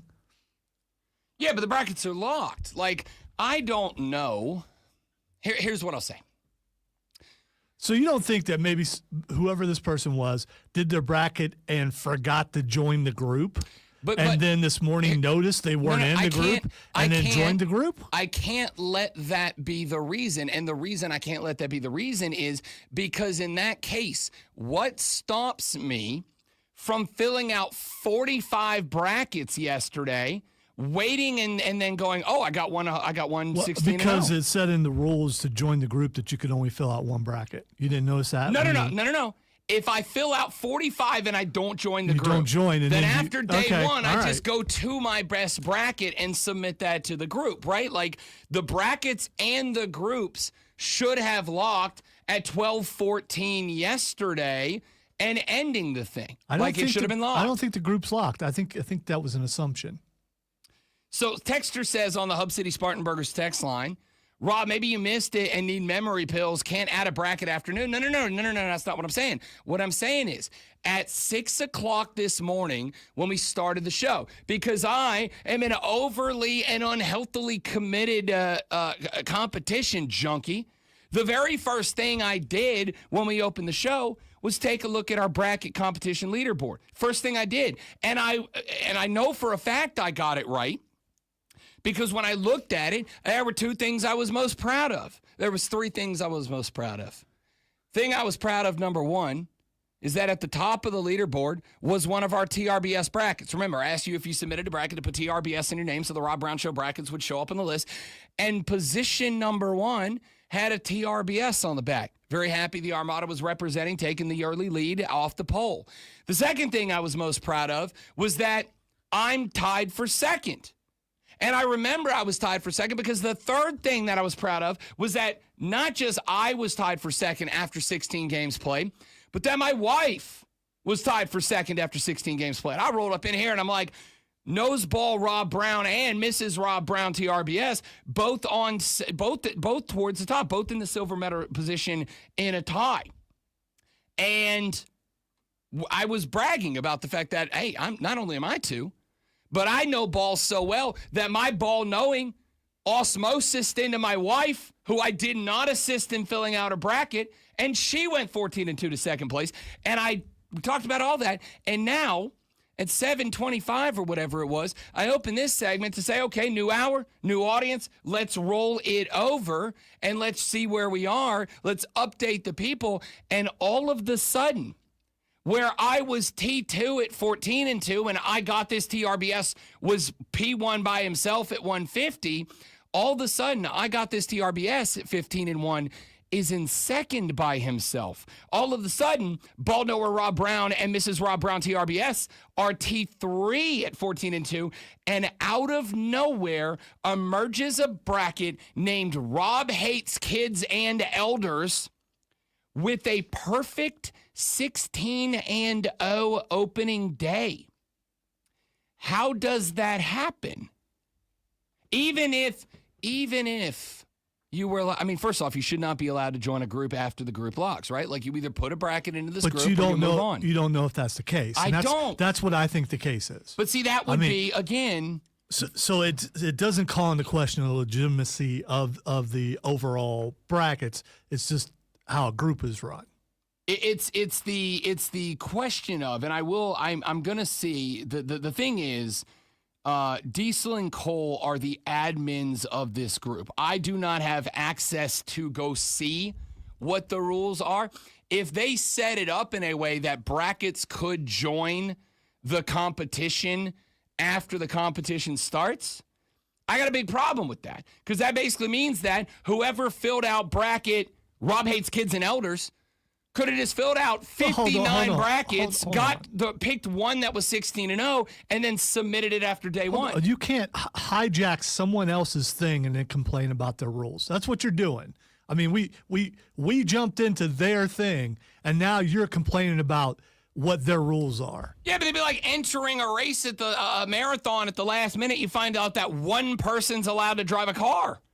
I mean, it's like, what are we doing here? Rob, did you read the rules about joining the group before you did the thing? So what you're complaining about? I mean, this is the fact that you didn't know this was a possibility. Here's my bracket. That's on you. It is because Rob Brown, and see, this is the thing. Not only, forget that he jumped me. This person, this individual, if they joined late, he jumped every Tolo too. He jumped every Tolo, too. All I see is TRBS. That's all I see. Listen. And that's the top two spots, technically the top three spots. I mean, technically, there's a lot of our TRBS brackets in the top three spots. I'm just saying, we're doing pretty well. The Armada is doing pretty well. But see, here's the other angle of that. What happens if this cat wins the bracket? What happens if there's a TRBS bracket that brings home the gold, and then it comes out down the line that the rules were massaged and manipulated by a TRBS bracket? Lonzo, that reflects poorly on us. No, it doesn't. That reflects on the people who made the rules of the thing. No. Listen, the Armada does not cheat to win. The Armada just wins. They didn't cheat. If they did. I'm saying if they did. Because I'm going to tell you, just like filling out 90 brackets to me is weak sauce, jumping into a group after half of the first round's played because you got one bracket that went 16-0, that's weak sauce, even if you are going to put a TRBS bracket up top. I got some detective work to do after the show today. I gotta go get me one of those little half-size notepads and a pencil and a hat with like a piece of paper slip sticking out of the hat band because I got some detective work to do this afternoon. Rob Hates Kids and Elders with a perfect opening day is number 1, apparently. I got this TRBS 15-1 to open this tournament at number 2. At number 3, it is a big-time tie. Drewtopia, Smithead 67, Mrs. Rob Brown Show, heyo, Generic Fan Label, Ball Knower Rob Brown, wah, too many brackets, Cole Runs a 5-2-40 question mark, Tolo Yardbird, Falcon Jeremy TRBS, Logan TRBS, Brian Pettit TRBS, all tied for 3rd with a 14-2 opening day. There's also just a fistful of TRBS brackets, T14 with a 13-3 opening day. Good bracket competition. Texter said, Rob, we all want to know, do you hate children and elders? I do not. I do not. In fact, I am all of my friends' kids' favorite uncles. I love being an uncle. It's the best thing in the world. I don't want kids. It doesn't mean I don't like them. I don't want your kids in my bar. Doesn't mean I don't like them. I don't want your kids running around and screaming in the mall. Doesn't mean I don't like them. I don't like he does poorly protest too behaving much. kids. I think anyone who's listening to the show for the entirety of the show knows that everything you're saying right now is kind of a stretch. Only because you keep don't like kids. saying that. Yeah, it's me. It's nobody else that does that. I'll tell you what I don't like. It's just me. I don't like people of any age who are poorly behaved, entitled, or routinely break the social contract. As long as you're not one of those 3 things, you're good in the Rob Brown It's Show's like an book. unwritten rule of baseball. What the heck's a social The contract? social contract that we all subscribe to. Good And if you break. don't, you're ostracized. Like me from this segment, the Rob Brown Show, the fan upstate. Social contract. You just made that up. No, I did not.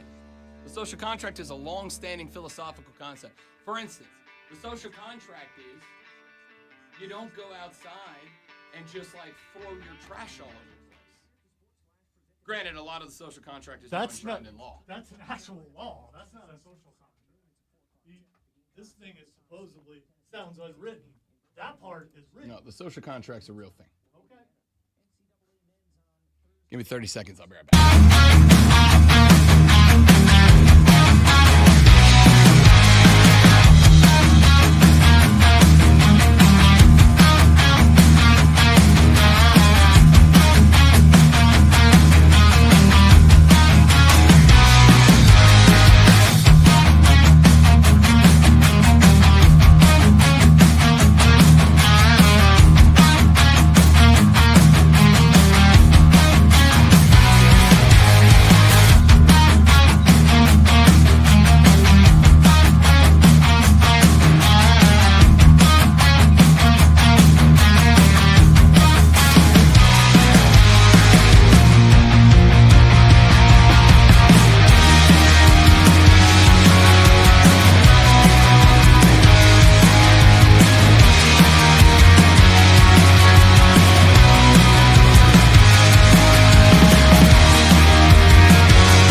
That was so funny. Because I know the combination of the gene pool and how loud that would actually be. That would be extremely loud.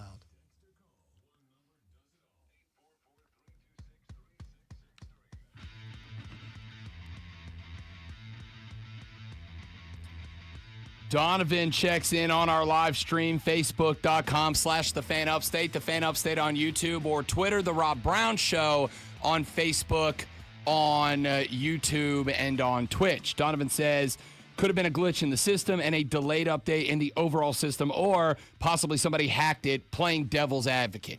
Yeah, I mean, like, there is likely a very reasonable explanation as to why they changed all of the sudden. They changed their name. The name of the bracket is now Calm Down Liberob at TRBS. I have two things to say about it. Number one, hilarious. Absolutely hilarious. Number two, this individual is actively listening to the show right now, and I need you to tell me what happened here, dear listener. I need to know. All right. We got a lot of stuff we got to get into on the radio program, but obviously we talked a little bit back in the first hour. We'll do it again here because I do think it is a big story. Clemson absolutely crapped the bed yesterday. Listen, I'm not saying that losing is the end of the world. It happens to everybody. Remember, Virginia lost to a 16 seed a few years back, turned around and won a natty.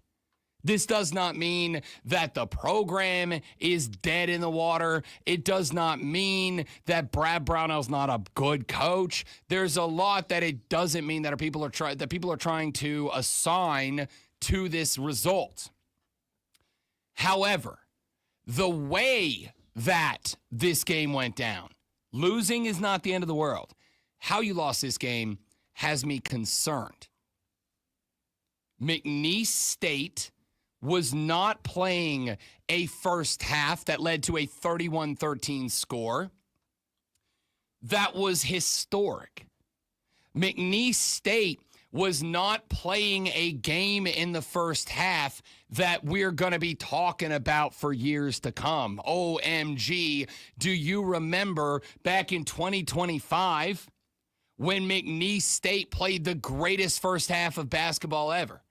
Absolutely not. McNeese State was fine. They weren't special. They were shooting at a 45% clip. They were just outworking you on the glass. And defensively, they were frustrating Clemson's offensive attack. And Clemson did not respond to that. Then you add in the fact that I got Victor Lacken out here missing bunnies. I got guys that are ordinarily at least competent three-point shooters not being competent three-point shooters. I got wide open misses. I got guys throwing up off-balance, fall-away, one-legged J's with 6, 7, 8 seconds left on the shot clock. Plenty of time to find one or two more passes and skip it around. It was just poorly executed basketball. And the reality here is, just like with everything else, there's a spectrum here, and on one end of that spectrum is this was a poorly coached basketball team, and on the other end of the spectrum is the players bleeped the bed. And the reality about what happened is somewhere in between those two extremes. And I'm trying to pinpoint where I'm putting the slider on that spectrum. And I kind of think I have it nudged like 60-40. Brad Brownell just flat out got out coached by Will Wade. About 60-40. I'm not going to let Ian Schifflin off the hook here. As much as I like and respect this guy, I'm not going to let him off the hook. I'm not going to let Jaden Zachary, who did go 9 of 19, but he was like 1 for 9 in the first half before he got hot in the second. I'm not going to let him off the hook even with 24 points. Victor went 2 of 4 from the floor. He did have 10 rebounds, but he had 6 points in this game. The breakdown of this game that I gave you yesterday had a couple of parts to it. One was that McNeese State is going to play a suffocating defense. McNeese State is going to play a zone defense that is going to try to create traps everywhere on the floor, which means Clemson offensively needs to anticipate, needs to know where the trap's going to come from, and needs to know where the passing alley out of that trap is at all times. They didn't. And so that's a spot that I go, okay, yeah, the players failed to execute.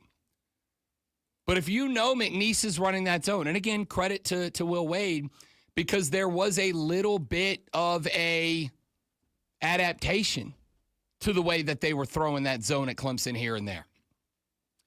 It wasn't really a 1-3-1. It wasn't really a 2-3. It was kind of a combination of the two. The two guys up top were flattened, right? On the elbows on both sides. But when the ball came up the floor, the point man would extend out to pick it up. If it went left, the guy on the right would go. If it went right, the guy on the left would go. Then the other side would rotate over. The backside wing of a 2-3 would step up to make it look like a 1-3-1. They would leave the corner open and just trust that they could outrun a skip pass to the far corner. And they were right. And so when I watch repeatedly Clemson's offense come down the floor, end up in this modified zone defense, and then just have no idea where to go with the basketball. What it tells me is, in that huddle, Brad's not out there going, all right, guys, here's what we're going to do. You're going to bring the ball down the floor. It's going to look like a 2-3, but I want you to play it like it's a 1-3-1. They're going to bring the ball down the floor. It's going to look like it's a 2 high. We're going to play it like it's a 1 high. We're going to understand that the way you beat that is with 2 passes. I want the ball to go right. When that defense rotates over, I want my backside block guy to step up to the middle. That's where you beat a zone, in the middle. Step up to the middle. We're going to skip the ball to the middle, have the backside collapse in the help. Then I want you to find the man in the corner. That's how you beat that zone. And they just didn't do it, which means the adjustments just are not getting made in the huddle. On the flip side, what it means is that Will Wade recognized that this was going to be a Clemson weakness. And he set his defense to it. And they just did not know what to do. Will Wade flat out ran circles around Brad Brownell in the coaching department with the clipboard yesterday. Flat out ran circles around him. And my question now is, what's next after that? What's next after that? Where do we go from here? Because realistically speaking, that's not the type of performance to me that I trust moving forward. McNeese State's a good team. Let's be real clear. McNeese State is a real good team.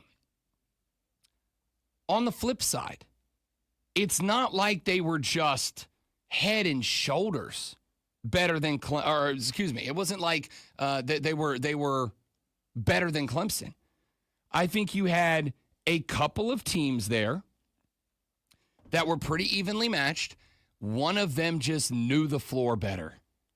One of them just saw the floor better. One of them had the tactics laid out better and took advantage of that situation. That's all it comes down to. Again, to defend Brad Brownell, if I got a 6'11 center who can't hit a layup, I can't coach around that. If I got a guy that I can trust to shoot 40% from 3 who opens going 1 for 9, I can't coach around that. There's a lot of what happened yesterday that I absolutely put on Jaden Zachary and Ian Scheffler and the boys. And that's just part of sports. That's not a derogatory take. That's just part of sports. There's going to be games where your favorite athlete is just going to be bad, and you just got to learn to work around that. It's unfortunate. It's frustrating, but that's sports. However, I got to have a coach who is working with me here. I got to have a coach who's helping me out here. I got to have a coach who is seeing what is going wrong, who adapts to what is going wrong and fixes what is going wrong. And yesterday, I just didn't. And that comes as a texter on the Hub City Spartanburgers text line at 844-326-3663 just pointed out.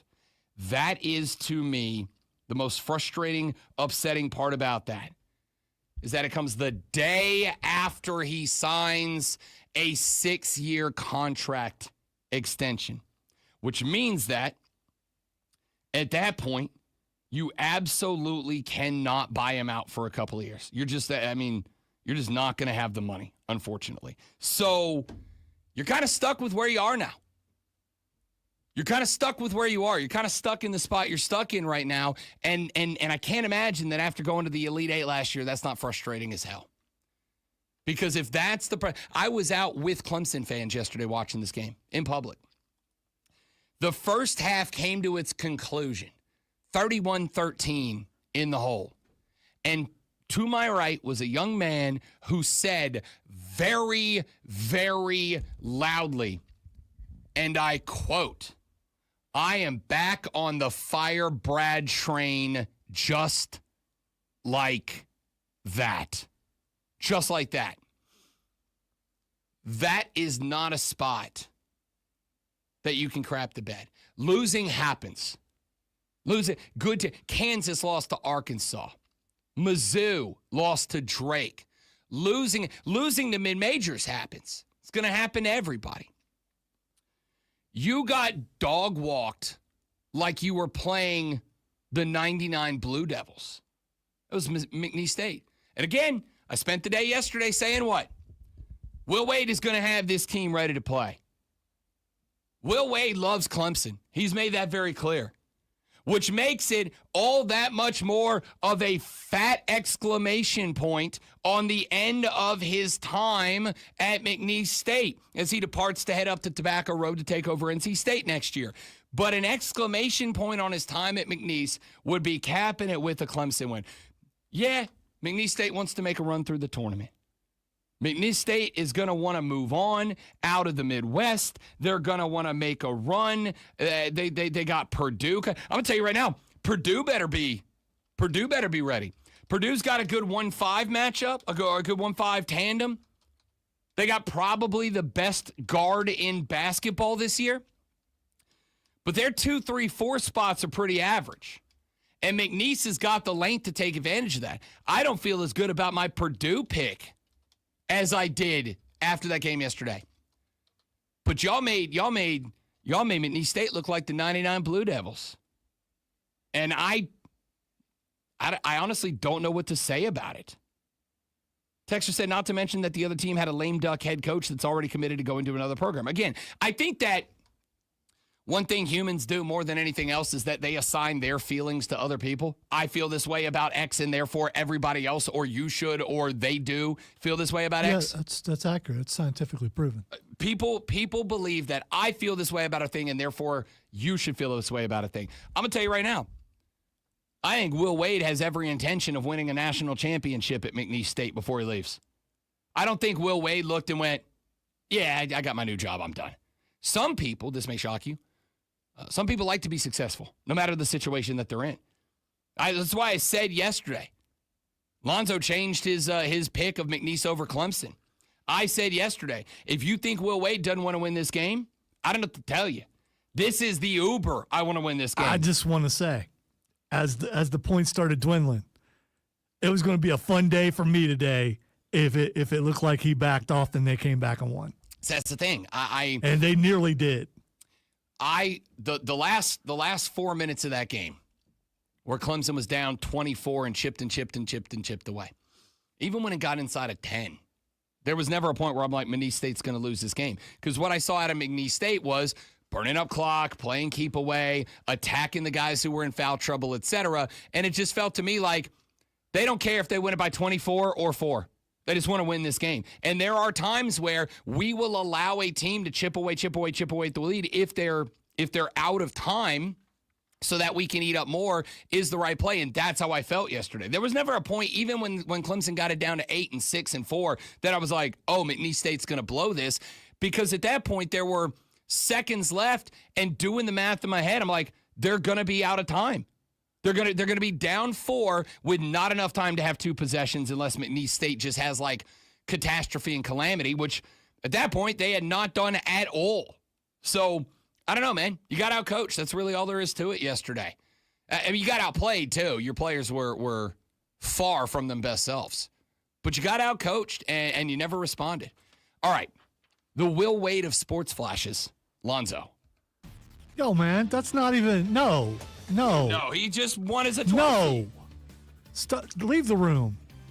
It's one and done for Clemson Tigers after dropping their opening round game to McNeese State, 69-67. Tigers finished the first half with just 13 points, taking 15 minutes to reach double digits. Clemson trailed by as many as 24 before scoring 14 in the final 45 seconds to close the margin. Alex Ovechkin has moved 1 goal closer to Wayne Gretzky's all-time scoring record after netting career goal 888 last night and a 3-2 Washington victory over Philadelphia. Ovechkin's goal came in the first period, and the win locked Washington into the NHL playoffs. Tune in this afternoon from 3 to 7 p.m. for Wire to Wire. Cole Bryson and Diesel ride shotgun on your drive home and get you up to date on the latest local and national sports news. Great guests, great debate, a whole lot of fun. It's all Wire to Wire.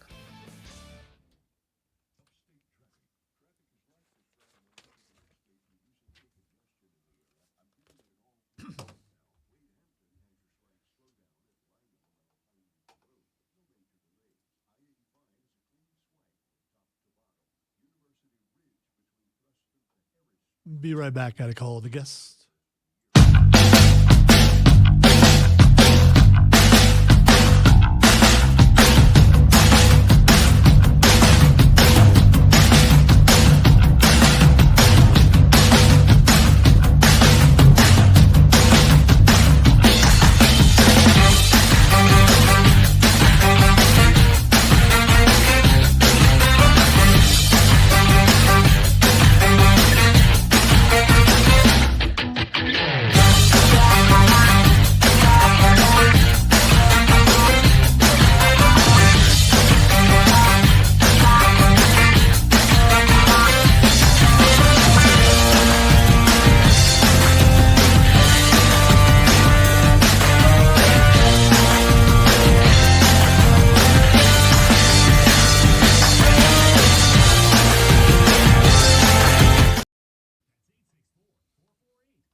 So I looked it up, and according to the internet, which got to be true, my memory foam beanbag chair, 6-foot-long memory foam beanbag chair, could take 3 to 5 days to completely expand, and I need to continually turn and fluff.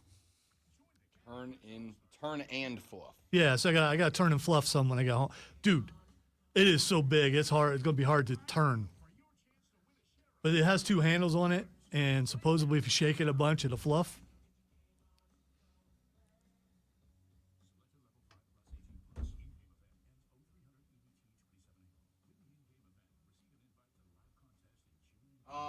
Donovan, I will leave that in the hands of the great one, Lonzo. See, I started to watch some last night, and I was busy working on something, and I knew Rob would be talking a lot of basketball. And when I talk real wrestling with some people, he kind of like drifts like I do when we talk soccer. It's the same thing.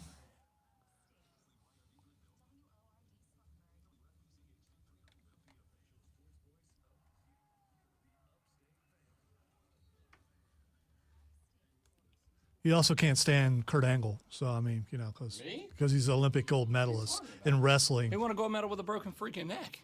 3 friends in the first grade. I watch wrestling one time every 4 years in the Olympics. That's when I watch it.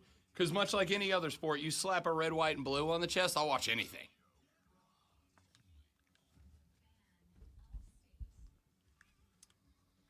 Lulu. Yeah. Oh, is she on? Yeah. Oh, you're a legend. Okay. That's why Lonzo's in charge of everything. Don't freak me out like that. That freaked me out. That's like, what? I forgot one time, okay? I forget lots of times. This is why, again, Lonzo's in charge of everything.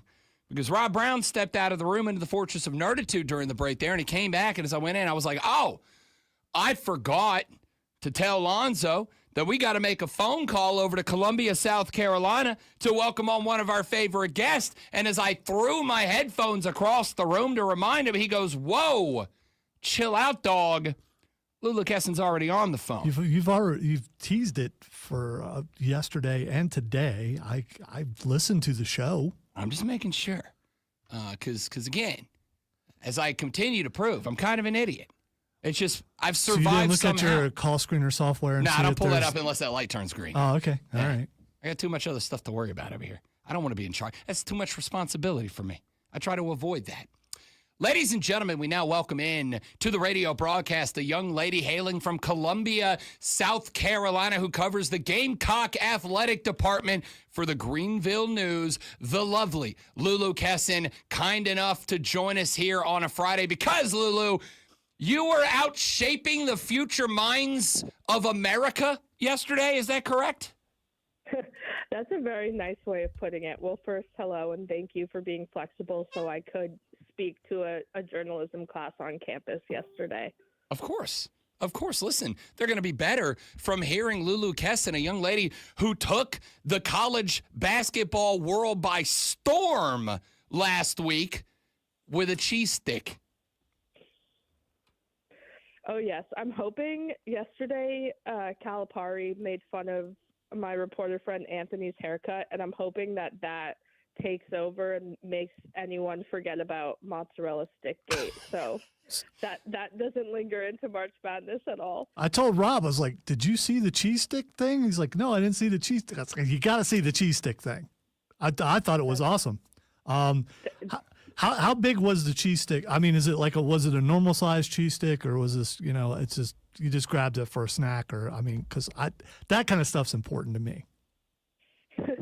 The mozzarella stick, I want to say, was normal size. It was I think the brand was Farm Rich, and I say it because quite literally everybody has told me I need an NIL deal with them now, and that I should be sponsored, which just goes against a lot of journalistic protocols, I believe. Well, it was a normal size mozzarella stick. Okay, I'm familiar with Farm Rich. You can find it in your local grocer, and they're very good. And also, absolutely, should sign Lulu Kessen. Lulu, I am, above all else, a man of ethics and integrity, okay? I'm going to go ahead and say I think you've earned the right to sign that sponsorship deal. And on top of that, I think the cheese stick world needs a face and a voice, and I think it's you.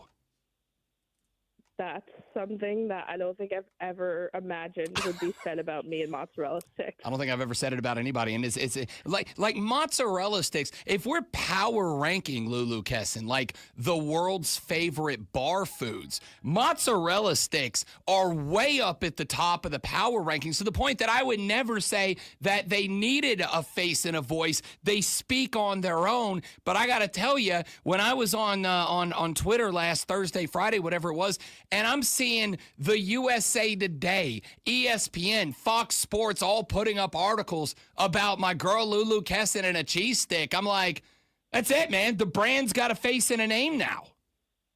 That's funny, which is, again, I'll say I like mozzarella sticks. I love mozzarella sticks, but it was so random. I probably haven't eaten a mozzarella stick in a year, maybe two, before having it because it was offered in the press room and I was starving and I was in the middle of writing. So the fact that it all came to be, I was saying that if it happened with carrots, that would have been so on brand because I always am munching on carrots, or French fries. Oh my God, I love French fries. But the fact that it was something so random in my food, like in my food life as mozzarella sticks, it just makes it funnier. Okay. Last food related question, and then we talk some college basketball here, Lulu Kessin. The numero uno GOAT, no questions asked, fast food French fry is? Oh gosh, I'm an OG McDonald's girl. Can't go wrong with McDonald's French fries. I can't hate on that answer. I really can't. Like it's the standard. I think there's some that are better for particular days or moods or when you got a taste for a certain thing. But at the end of the day, if I'm looking for consistency and quality, the McD's is the correct answer. Yeah, I agree. I agree with everything you just said. Let's talk a little college basketball here, Lulu Kessin. Let's go back, a little flash to the past to start this thing off.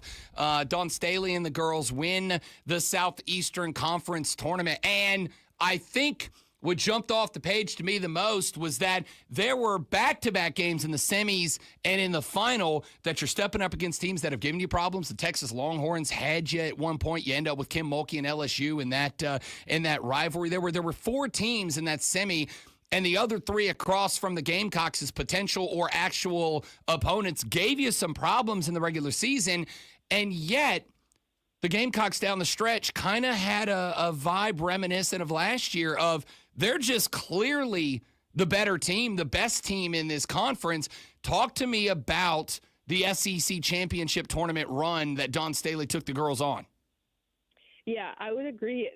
Super impressive in the fact that, like, the Oklahoma win in the semifinals really stuck out to me because at the time, Oklahoma was the number 10 team in the country. And I'll talk about Texas, who is obviously number 1.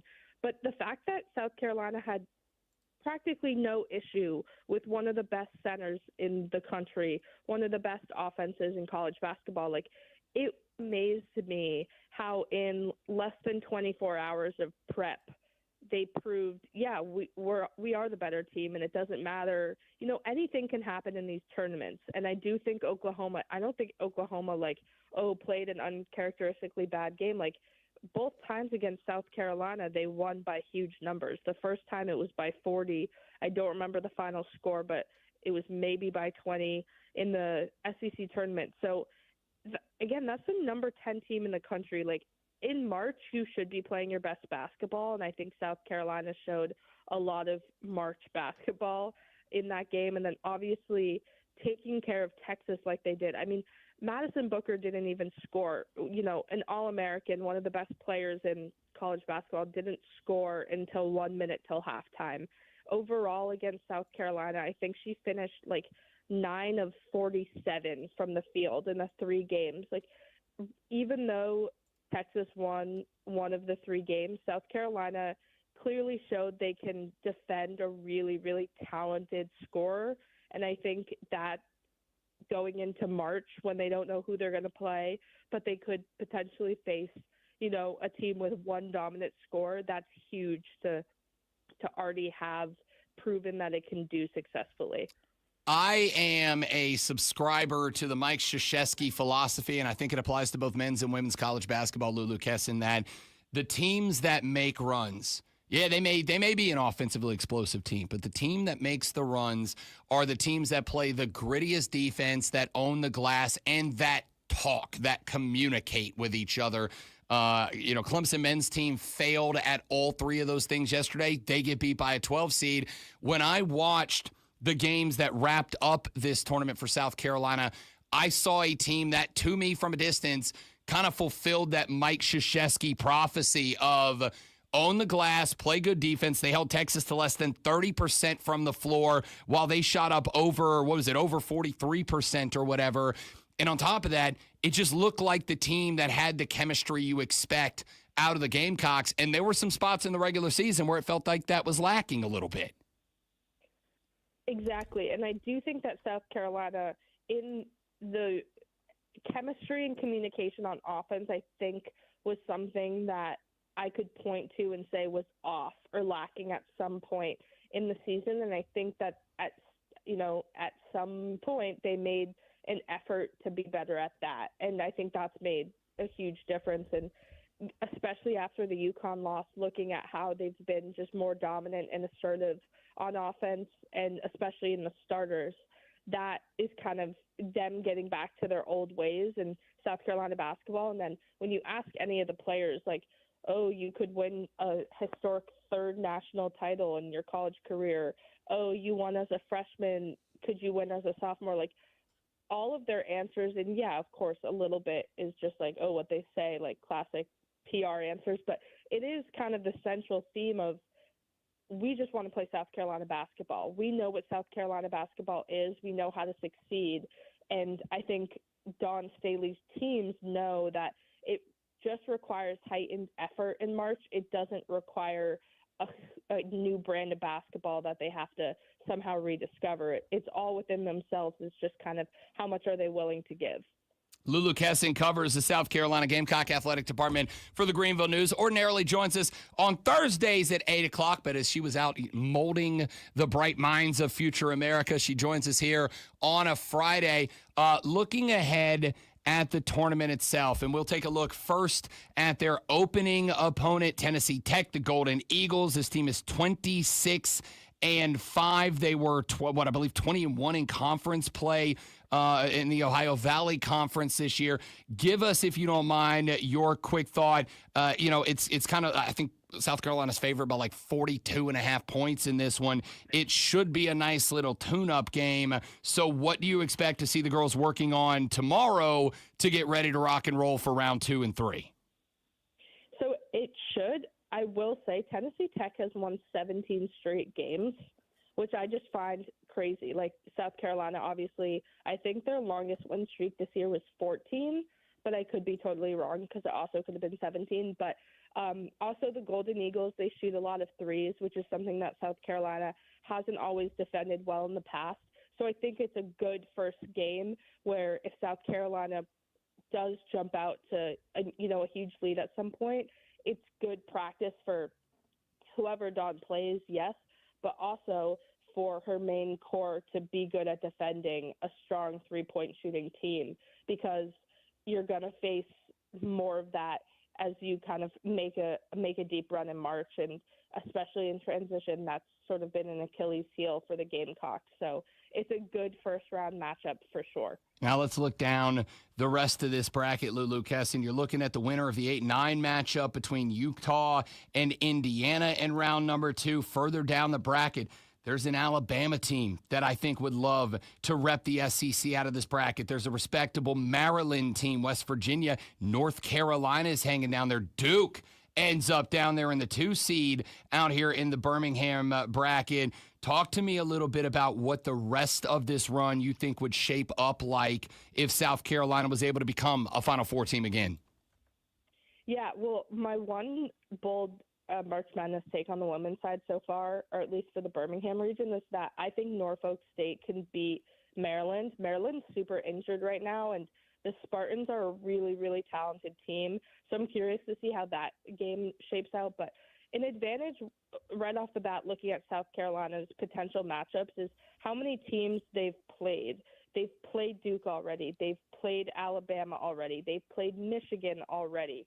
I don't have the bracket up in front of me, but some of these teams that they could potentially meet, Elite 8, Sweet 16, are teams that they know really well. And that isn't to say it'll be the same result. I mean, every game is different, but it's very fortunate that South Carolina, given their already deep just March Madness tournament advantage, like you look at a team like UCLA and USC, they could very well be in the Final Four. They could very well make a tournament run. Texas. But South Carolina is one of the only teams with the same roster who has consistently made deep tournament runs. UCLA's current roster, the furthest they've gone is Elite 8. USC, it's a lot of transfers. South Carolina has to use that to their dynamic, especially if they're looking at these potential matchups with a Duke or an Alabama, somebody that's familiar, because they know how to win in March. And these teams who are talented enough to do so might not have sort of the mental strategy to beat a South Carolina. Lulu Kessin covers the Gamecocks for the Greenville News. Joining us here on the Rob Brown Show and the Fan Upstate. Lulu Kessin, let's just throw the obvious one out there and ask for a little editorialism. Is this team good enough? Is this team performing well enough that if they were to make it to the Final Four, they would have to take on probably, I would assume, either Texas or Tennessee out of the bottom bracket, UCLA on the other side out in Spokane could be a natty opponent, USC the same. Is this team, in your opinion, coming into the tournament playing well enough to go on a run for a natty? Absolutely, yes. Good enough for me. Good enough for me. How's your bracket, by the way, after day one? Yeah, I haven't even looked, honestly, on the women's side. Men's, picked Louisville. Who else did I pick I picked Yale. I tried to go for some upsets, and they let me down. But, you know, it is what it is. I was telling my boyfriend's mom's doing the pool for, like, the first time ever because she's a hockey person. And she's, like, texting in the family group chat, like, let's go Razorbacks, like, to her son, like, you're going down because he picked Kansas and stuff. And I was like, careful. Like, day one is Heartbreak City. So I haven't not checked how my women's bracket will. I guess the first 4 games weren't in. So tonight everything will change on the women's side. But on the men's, not doing so hot. Hey, it's early. We haven't even played, but half of the first round. Lulu Kessin, still plenty of time to make something happen. Lulu Kessin covers the South Carolina Gamecocks for the Greenville News. Ordinarily joins us on Thursdays at 8 o'clock. Had to move it back a day, and we are appreciative that she did. Young lady, enjoy the hell out of the tournament. Cannot wait to talk to you next week once we got a couple games under the belt for the Lady Gamecocks. Yeah, let's hope that next week I'm calling you from Birmingham. You need somebody to carry your bags. I have not been to a women's tournament. I've been to the SEC tournament. I have not gotten the chance to go to a women's Sweet 16 yet, and it's very high on the list. I'm quite jealous. Hey, I believe if anyone can make it happen, it's definitely you, Rob Brown. I love it. You're the best. Lulu Kessin, talk to you next week. Thank you very much. Have a great weekend. Thanks, guys. You got it. Lulu Kessin from the Greenville News joining us here on the Rob Brown Show on the Fan Upstate. If anybody can do it, you can, Rob Brown. Gosh. Surprised you're not clipping that. I'm on the air still. The production stuff comes later. I also have a very hilarious promo that I'm working on about installing a floor. That came from earlier I don't know what that would be. You know, listen. Can't imagine. We're out here advocating. I don't know anyone who's done that before. For people to take up DIY projects. I don't know any carpenters, so. We'll see how that plays out. Back after this. The Rob Brown Show's on your radio. Audio Blitz next on the Fan Upstate. All right, guys, quick live, and we're coming back. Y'all stay right there for me, please, and thank you.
What's up, Kevin?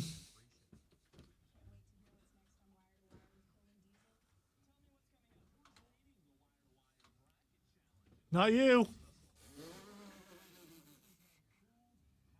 Also, not Diesel. Not Rob. Well, you're leading. You are leading the staff. Way to go.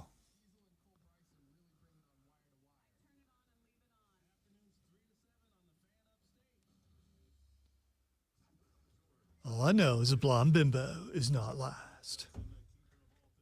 And still can win the whole thing.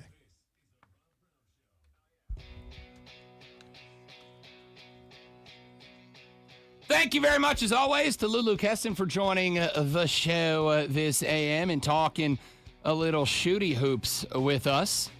It's time for the Audio Blitz, the best audio we've picked up since yesterday. Let's dive right in. I want to start with this one because I like this take a lot. This was from a couple of days ago before the brackets got locked, but we had a conversation on the show about the proper number of brackets to fill out. Mine, 1. Put your toes in the ground, pound your chest, and stand on business. And I stuck with 1. But then a buddy of mine sent me this clip from Peter Burns and the SEC Network crew. And I got to say, it might have won me over a little bit. How many brackets you fill out? There's only one answer. Oh. Too many? No, there's 3. No. You do 3. The three H's here, Slade. You do H for hurry. Okay. As soon as you get the bracket, we all did it. You take 60 seconds. You go out there. That's bracket number 1. Number 2 is with your head. Take a little bit of time. All right, talk to Steffi. She's the smartest one of the whole 4 of us. Figure out what she wants. Copy of all for her work. And then number 3, the H, is the heart. It's the one that you want to see happen. 3 is the acceptable answer. I won't accept any other one. There's a 4th H. Horse crap. You do one. You're one guy? That's it. Okay. You know what? I think I can reach a healthy compromise here. I think I can reach a healthy compromise with Peter Burns going with the 3 H's. You start with the hustle bracket. That's the bracket you fill out the minute that the selection committee is done filling in the blanks. You just grab it off the printer and YOLO it right out of the gate. That's not one that you submit. That's one you just hang out with.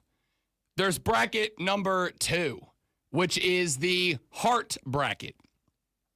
This is the bracket where you take your big swings at upsets. This is the one where you fill in Clemson to win a national championship because that's what you want to happen. It's your desire bracket, your heart bracket. I respect that. I like that. That one is, again, not the one you submit. I think the one you submit is the head bracket, the bracket where you actually try to pick the games. You spend some time. You look at the numbers. You check out the wars, the Torvik scores, et cetera, and then you put all of those down on paper and come up with your winners. That's the one that you submit. That's the one that you roll with. I think I can compromise with those of you who fill out like 10, 11, 12 different brackets, because my problem has always been if you fill out a dozen brackets, you better have one of them that shapes up good. The problem is you come in here and you start bragging about how you picked 88% of the games right, and you fail to mention that that's on one of the 12 brackets that you filled out. I think I can come to an agreement, to a compromise with the 3H brackets. A hustle bracket you put out the minute the brackets come out. The heart bracket where you put out the one where you're like, yeah, this is what I want to see happen. I want to see Vanderbilt knock off Alabama because that'd be the funniest thing that's ever happened. And, you know, this is my favorite team, so I'm selecting them to win the Natty. But then you go with the head bracket, the right bracket, the one you think through. And that's the one you submit into the bracket contest and see what you can come up with. I believe it was earlier on the show, you talked about this thing where you believe your way is how it should be everyone's way. And fill out as many brackets as you want. Pal, this isn't my way. My way is one bracket. Don't be a coward. First of That's all, my way. Don't call me pal. Buddy. There we go. That's better. I mean, it's it's the same vitriol, but I suddenly feel like pal is worse. Pal is, I don't know that I've ever used pal in a kind way. Yeah. Pal is what you think buddy is. Don't think I can't find something. Pal? With pal on it, for sure. Fill out as many brackets as you want, especially if you're entering a ton of contests. There's a one contest that we know of. You can enter it 15 times. Enter it all 15 times. Don't listen to Rob. You got a chance to win with one. Maybe you get multiple prizes for multiple entries. I just don't have a problem with it. I don't know why you're the arbiter of the bracket. Cowards. I thought the arbiter went north. Stand on business. You're already breaking. You said you can understand 3. Before there was no way. No. Absolutely be 1. What I said was I can compromise on 3. That's it. You're compromising. You say 1 only, and now you're willing to compromise. Compromise doesn't mean I have to like it. It just means that in order to come to an agreement with you, I will give a little if you give a little back. If you Your wall of absolute is crumbling, and we're all witnessing it. It's not a wall of absolute. I'm a compromise. I am the great compromiser. Let's keep rolling on with our audio blitz. I like this. My man XL Xavier Leggett got himself a sponsorship deal. Xavier Leggett is hooked up with, honestly, one of my top 3 snacks of all time.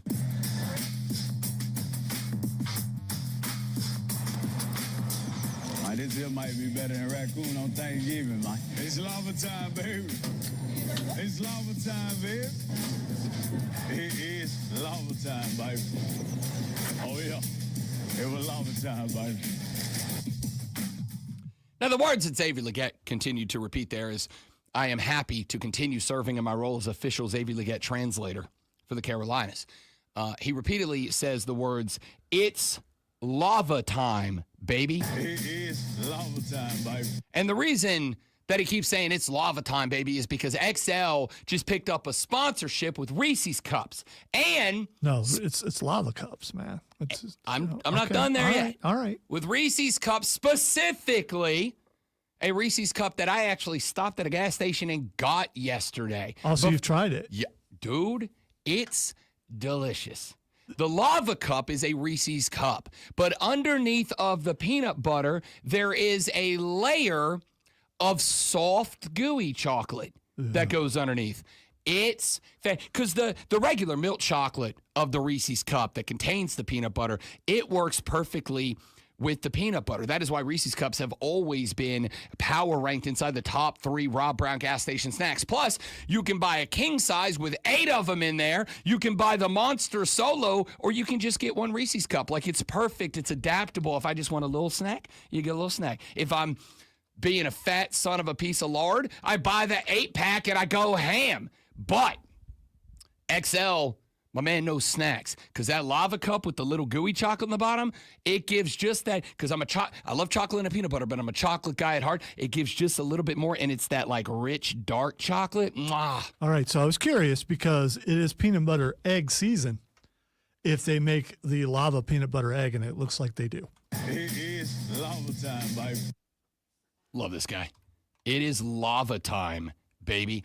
All right, this one's a little bit longer. I'm probably not going to play the whole thing, but it is a little bit longer because we got Rashad Beard coming up in the next segment. I'm going to play this mainly because I might just let this carry the rest of the show. NIL deals are a thing in college now, right? NIL deals are a thing in college. Well, an NIL deal has been signed between the team trainers of the Kentucky not the Kentucky basketball team, the trainers, and a pool company out of Lexington, Kentucky. And in order to celebrate the NIL with the, again, team trainers for Kentucky basketball, they dropped this absolute banger. They say ballers get all the love.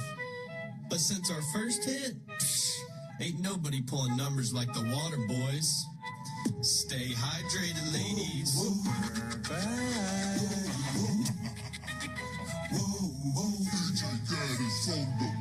Ladies of the Water Boys, yeah, we got drip. Now we get his tools, now we making them hits. They don't want to play it, they want something more. Man with a mop and a bottle to pour. Walk in the gym and the girls all stare. They see the polo and they know we care. We ain't taking shots, we ain't throwing no lobs. We got them all, throws and hydration's our job. They see us courtside, know we row at the boat. At the end of the bench, yo, the party is dope. While the cats get buckets, we get digits. Time to deal with Getters, now our bowl game is vicious.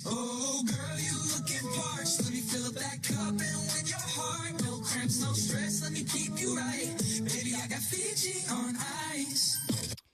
I'm going to play the rest of it later because I want to. Of course you are. I'm going to play the whole damn song. That is 2.5 minutes of maybe some of the greatest music I've ever heard. I don't think anyone's ever used I Got Fiji on Ice, but I could be wrong. Girl, you're looking parched. Let me fill up your cup and win your heart. From a water boy. First I had to try to compete with Bo Bond's love song, and now I got to go up against it. I used to be a basketball player. That was the only reason I could pull the cheerleaders in high school. Now I got the trainers out here dropping beats like that, laying bars down on it. And by the way, the Kentucky cheerleaders are the girls in the video, and they are absolutely dropping it on these water boys.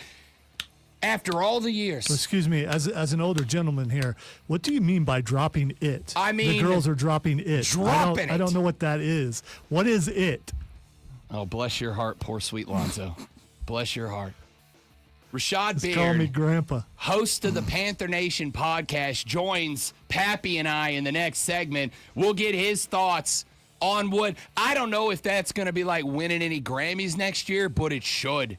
Back after this to talk a little Carolina Panther offseason football on the Rob Brown Show in the Fan Upstate.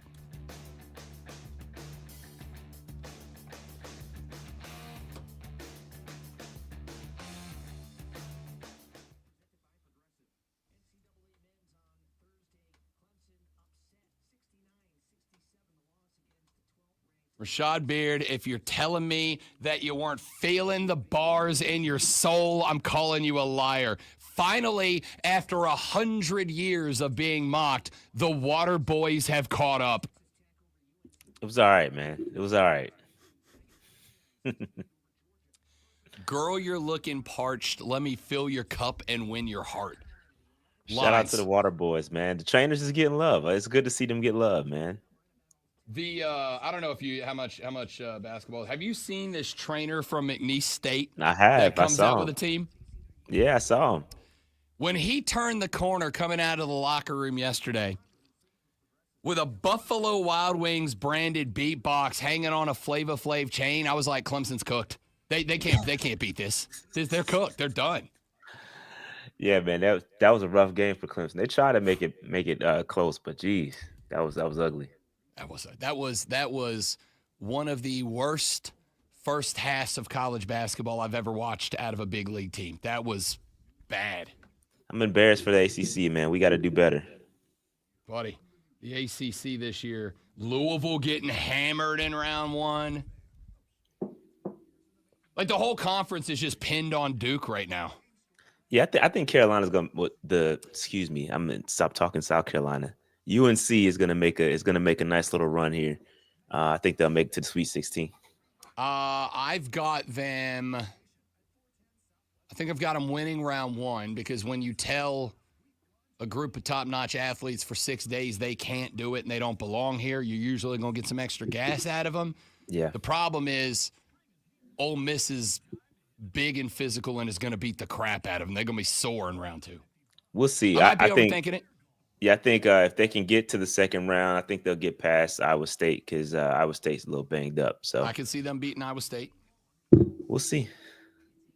Greatest time of the year, though, man, outside of football season. It's good stuff. We were talking yesterday, and I think unless you are just like a hardcore golf guy with the Masters being 4 days, I think the first 4 days of the NCAA tournament have got to be the best 4-day stretch on the calendar, right? Yeah, it's great, man. It's great. I was watching literally from lunch to like 1 o'clock in the morning basketball all the time. It's good. It's great. I was up till, I don't know, whatever time that St. John's Omaha game ended last night at like 12:15 or whatever it was. I took probably one 30-minute break to drive to a bar and back, and like that's all I missed yesterday. It was spectacular. Yeah, good games too. Really good games. One of my guys on the national show said he thought that yesterday was boring. And I was like, man, like there wasn't a bunch of those big like St. Peter's Peacocks or UMBC upsets, but like there was some good damn basketball yesterday. It was good basketball. Even the playing games were great too.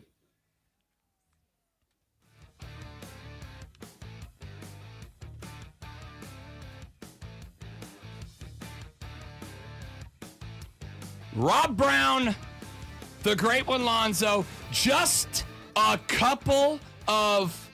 See, I don't like that you set me up. I was going to spring it later on. You got to do this. All right, your name's on the show. Talking basketball during the break. Now we talk football. We talk Panther football with a host of the Panther Nation podcast. You can find them on X at Panther Nation PC. More importantly, find them on YouTube. Make sure you are liked up, that you are subscribed. You get the notifications going because the boys go live all the time. Rashad Beard, kind enough to join us here on a Friday because I guess his job was more important or something yesterday.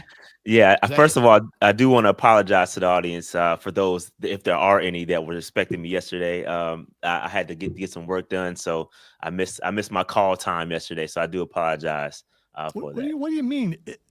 If everyone looks forward to seeing you every week, I gotta make. I don't know, man. I just show up every week. Me too.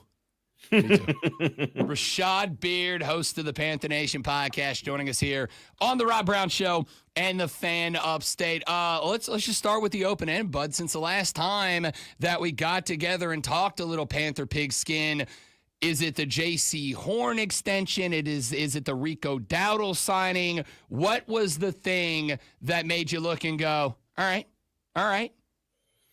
Yeah, I think a lot of things. I think if you look at free agency in totality, we were able to address the defensive side of football, which obviously is our biggest need.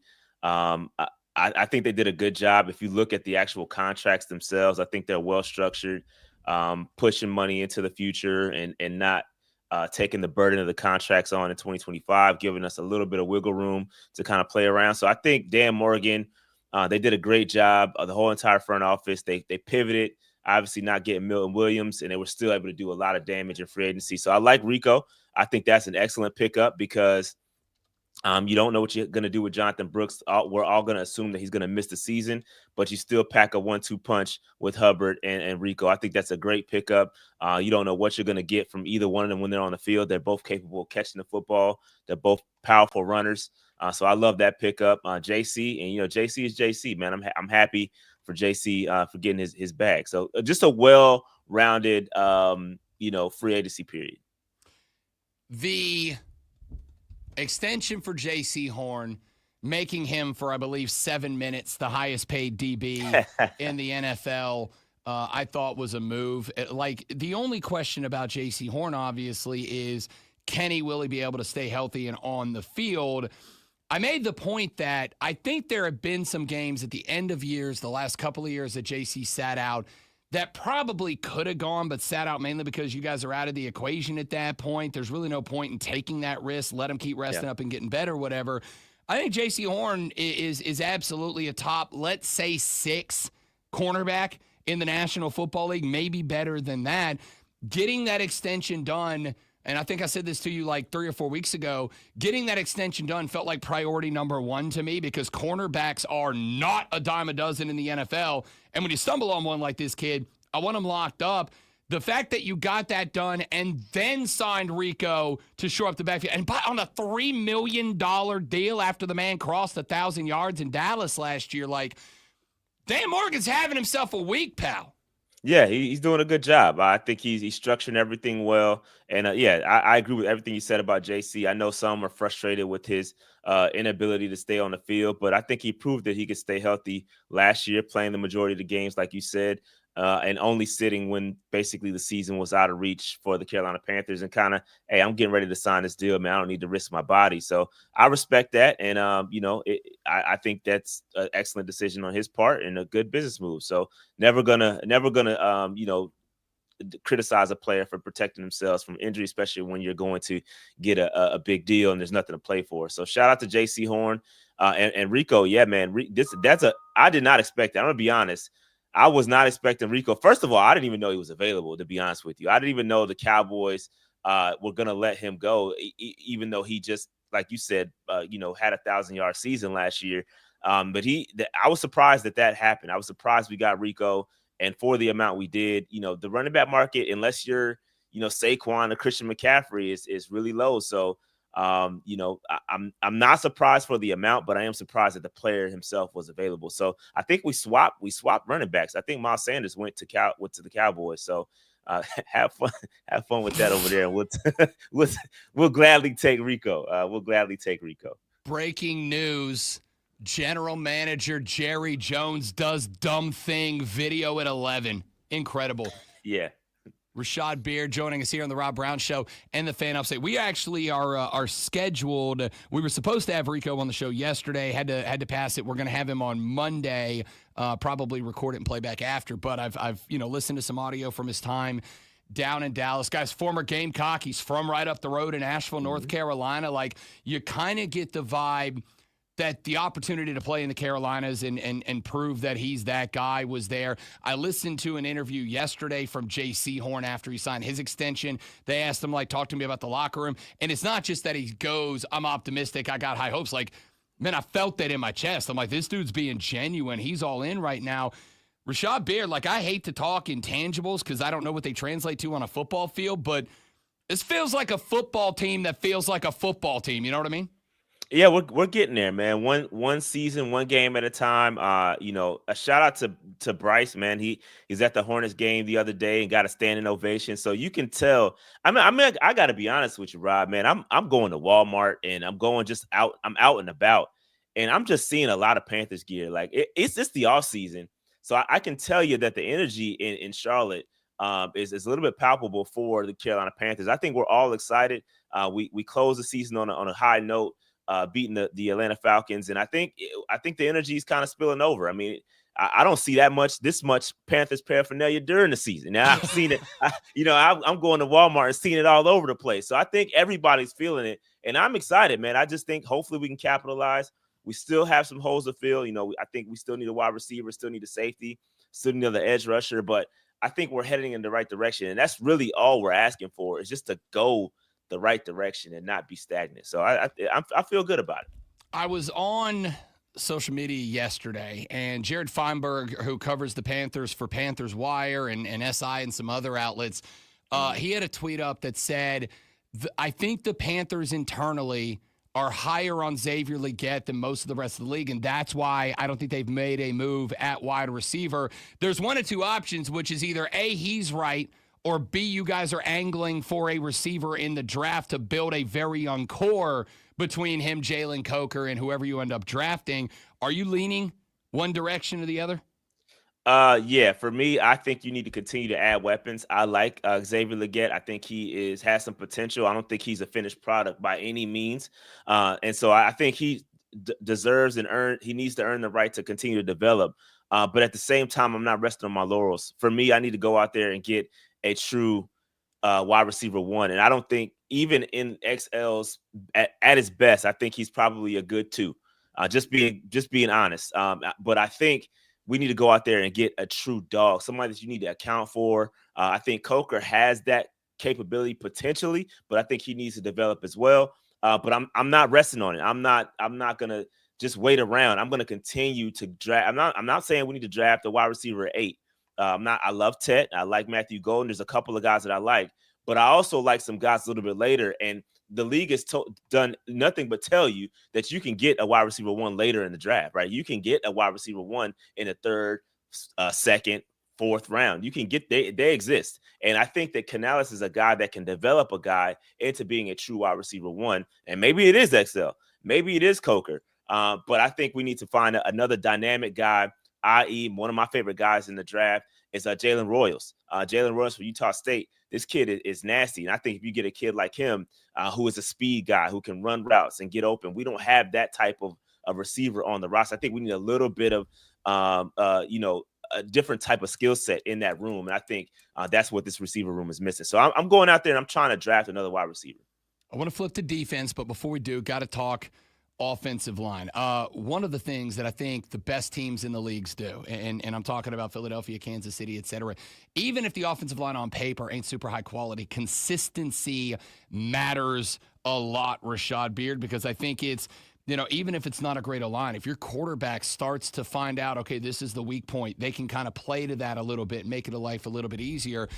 I read yesterday, and I don't know off the top of my head if this is 100% true, but the Panthers right now have every offensive lineman, starters, and depth on the roster last year, back on the roster this year. Starters and depth, every O-lineman is back. Now, that's not to say you may not stumble into another situation like you had last year when Robert Hunt came out and available, but, I mean, this, to me, felt like it had the potential to be a top 7-8 offensive line in the league last year, and every one of them is back.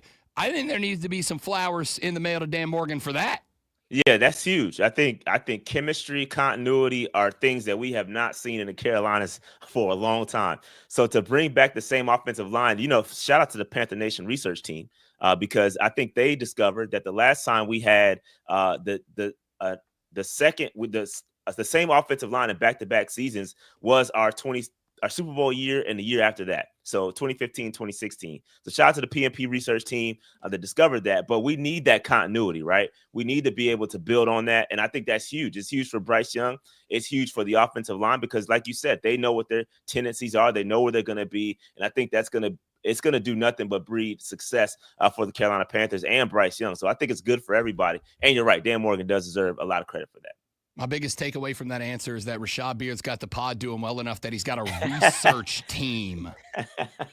Yeah, man. Hey, they always fact check me. So I asked the question. I said, because this came up on my show, the exact fact that you just brought up. And I said, hey, when was the last time this happened?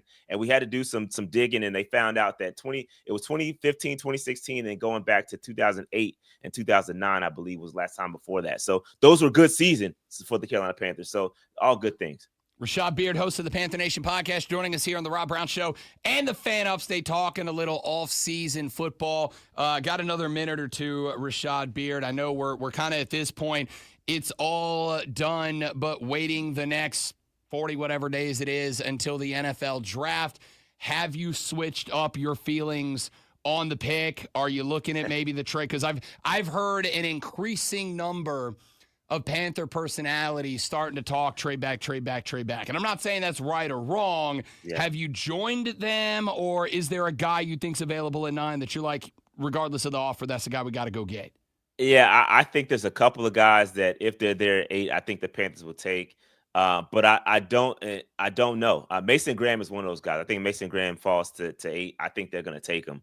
But I am on the train of, we need to get a lot of players. And we need to get some talent. And so I don't know. I'm starting to see some things happening. I think I've heard the name Michael Williams thrown around a lot at 8 from Georgia. I'm seeing Jalen Walker is starting to cool down on him a little bit. I don't know. I honestly have no idea, man. I have no clue what they're going to do.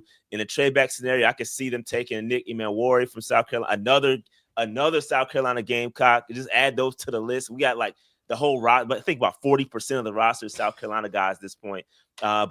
Listen, I don't know what they're going to do, but I know we have holes at wide receiver, edge rusher, and safety. And I anticipate one of those being the top several picks in the draft. So whatever they decide to do, I'm with it. If they can trade back and acquire more picks in the second and third round, I'm cool with that. But as long as they get the guys and get a guy that's talented and can contribute day one, I'm okay with that. New camera angles got the pearly whites up on display, buddy, but we've lost the merch in the background. That's you feeling good about the trade-off, the facial up close, but you drop some of the gear in the back? I don't know, man. I listen, the people haven't said anything about it, so I'm just rocking what the people say. The people said they like it, so I'm rolling with the people. The people want me to zoom back out, then I'll zoom back out. Only thing he's lost is the light. Look, it's like HD quality, but like we had some helmets on the wall. I kind of see one of them. It feels like you kind of jam some stuff onto the desk. You can see those shoes. You see those shoes? I can see the kicks. Yeah. I can see the post. Go. There we go. So I'm like, I don't know, man. Like the trade-off here between that like Tom Cruise, Idris Elba up close smile and then backing it out. Like you got a decision to make here, bud. It sounds like jealousy. That's what it sounds like. That's what whatever the people want, man. I give the people what they want. That's all. Rashad Beard is indeed a man of the people. Host of the Panther Nation podcast. Follow them on X at Panther Nation PC. More importantly, make sure you are liked up, subscribed up to the Panther Nation podcast on YouTube. It is your go-to for Panther exclusive conversation. Brother, thank you for pulling up, man. Appreciate you. Man, appreciate you guys. Enjoy another day of good March Madness basketball. Let's go. Who's your national championship pick, by the way? Go Duke. The Blue Devils. Keeping it in the ACC. I respect it. Absolutely, man. I'm a homer. Just that little bit of hope. Just that little glimmer of hope because everybody else stank it up yesterday. By the way, I picked Somebody got to do it. I picked Duke too. You know who didn't? Rob Brown. Who'd you pick, Rob? Auburn. Janai Burton. Best player in the country. Struggling a little bit yesterday, right? Yeah. 16 seed. It's a warm-up game. So it's a tune-up. Fair Alabama State. By the way, I'm going to tell you right now, Alabama State, that school's got some hype behind it. They're going to be good for Dogs. a minute. That's a good school. I like it. Rashad, talk to you next week, brother. Appreciate you. All right, peace out, guys. See you. Rashad Beard, host of the Panther Nation podcast. Again, make sure you're following them on YouTube at Panther Nation PC, on X, on Panther Nation PC, Panther Nation podcast on YouTube. They're live like all the time. I'm going to be honest with you. I got no idea what we're talking about in the final hour of the show. I'll figure it out while Alonzo reads his sports flash. Let me guess what story number 1 is. Hey, you know who didn't win yesterday? You are so rude. It's one and done for the Clemson Tigers after dropping their opening round game to McNeese State 69-67. Tigers finished the first half with just 13 points, taking 15 minutes to reach double digits. Clemson trailed by as many as 24 before scoring 14 in the final 45 seconds. Only they could have done that in the first half to close the margin. The Wofford Terriers gave all they had but fell short of upsetting Tennessee, falling in the opening round 77-62. Jackson's Phyllis had 15 and Corey Tripp added 14 in the loss. Alex Ovechkin has moved one goal closer to Wayne Gretzky's all-time scoring record after netting a career goal 888 last night in a 3-2 Washington victory. And make sure you tune in this afternoon from 3 to 7 p.m. for Wire to Wire. Cole Bryson and Diesel ride shotgun on your drive home and get you up to date on all the latest local and national sports news. All of it Wire to Wire.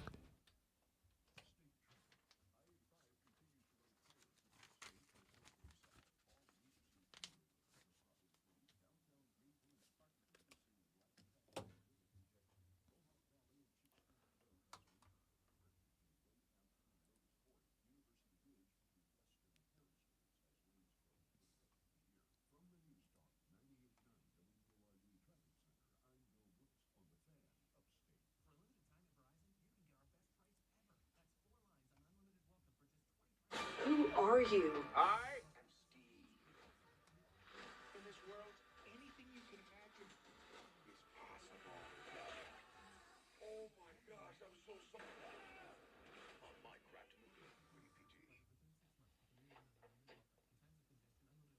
I'm gonna have to check my calendar. Good, because it's gonna be filled. We'll keep going. You want another one? Say the word. Just say the word. Instead of going to prison, you'll come here. Are you through? No, I'm doing society a favor. So, that's another one right now. I've got you for the rest of your natural born life if you don't watch your step. You want another one? Yes. You got it. You got another one right there. That's another one, pal.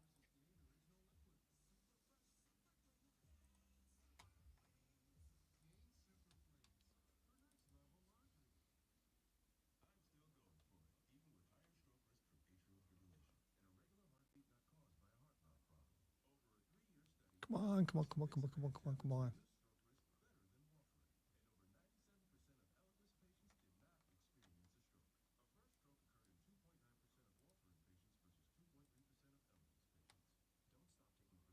You got it. You got another one right there. That's another one, pal.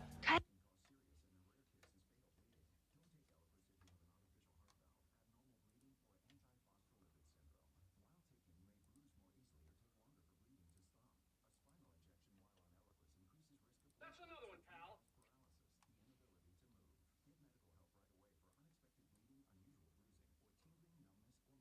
Pal.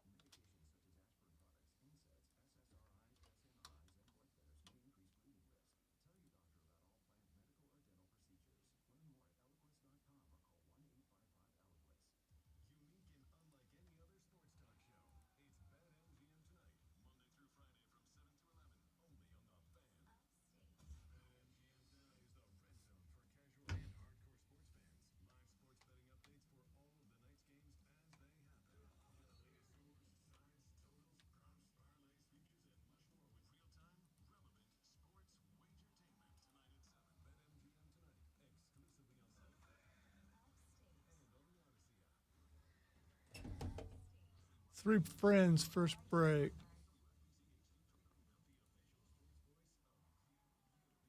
Three friends, next break. Yes. 4.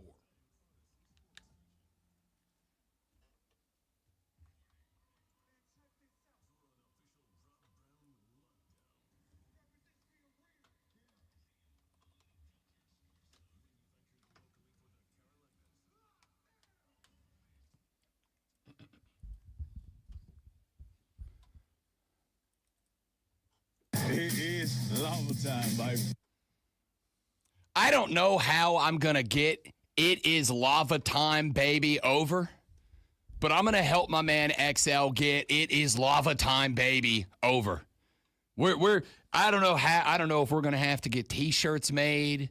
I don't know if that's going to fit across the front of a baseball cap. I don't know what we're going to do, but I'm going to help my man Xavier get the phrase It is lava time, baby. over, because it's just great. My favorite thing about that commercial, if you haven't seen it yet, Zoe, is that the entire commercial is him in front of a vending machine just repeatedly ordering and then picking out a lava Reese's cup and then ordering and then taking out a Reese's cup and repeating the phrase. I sent it to you. So no, I'm saying my favorite part was he was doing that. You said I don't know if you've seen it. And I sent it to you. I was speaking to the people when I said I don't know. But if you you've said seen my it. name when you said that. Okay. You said Lonzo. I don't know if you've seen that. Okay, Lonzo sent me the commercial. I know he has seen it. Pal. My favorite thing, buddy, is that the entire commercial is XL just repeatedly ordering and getting Reese's cups out of a vending machine, and it works. The man has That's Riz, baby. We got Riz. Got Riz. It's incredible. It's incredible. Okay. I got some stuff I want to get to. We got more to talk about. We got to get back into round 1 of the tournament, continue to review yesterday, preview today. I will give you my picks for this afternoon, 16 games, and we'll see at the end of round 1 if old Robbie B and co can stay up on top of the station leaderboard. Yeah! But there's 2 clips that I would like to play here in this segment, both of which I find somewhere between incredibly entertaining and mucho importante. The first is, I believe that... And Joe Henry? Yes. Of course. I believe, and in fairness, this is from a non-parent, I believe that you should teach your kids... The children are our future. Teach them well and let them lead the way. I believe that too. Somebody should write a song like that. I believe that you should teach your kids 2 things. Number 1, that they should find the things that they are passionate about, that they love to do, and that they should pursue those things, even if they're not the popular things or the cool things. If your kid wants to play a musical instrument, help them do it. If your kid wants to be on the debate team, help them do it. Help them find their passions and grow them in it. The second thing I believe is you should stop telling your kids that they can be anything that they want to be. No, they can't. Okay? No, they can't. You just can't. I wanted to be an NBA player my whole life. Turns out I was both short and bad at basketball. So no, I can't. All right? Stop telling your kids they can do anything they want. But do tell them. You're not short. I mean, maybe on talent, basketball talent. Dwayne Wade's taller than me. For an NBA guy, I'd have had to be a point guard, and I am not a point guard. So you're saying you don't have them handles? Correct.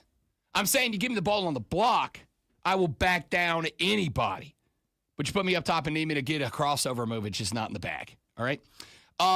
However, I do think you should teach your kids. Could you score more than 13 points at a half? I watched C.J. McCollum go 1 for 22 in a game the other night. I could go 1 for 22. All right? And hey, Pelicans, I'll go 1 for 22 for like a 20th of the money you're paying C.J. McCollum to go 1 for 22.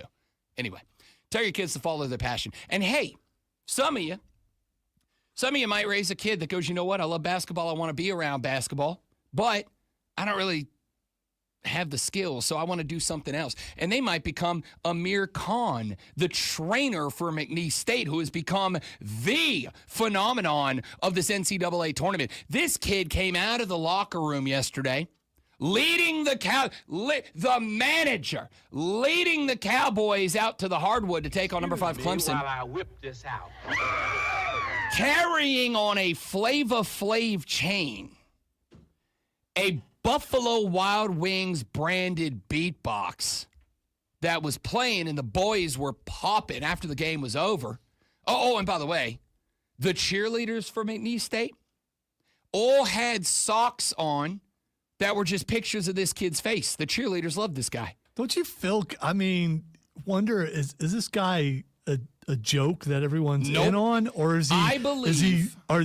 Do they really like him? They love this kid because in the post-game celly in the locker room, one of the TV guys came over to interview him and be like, "Hey, you've kind of become this phenomenon in this tournament, right?"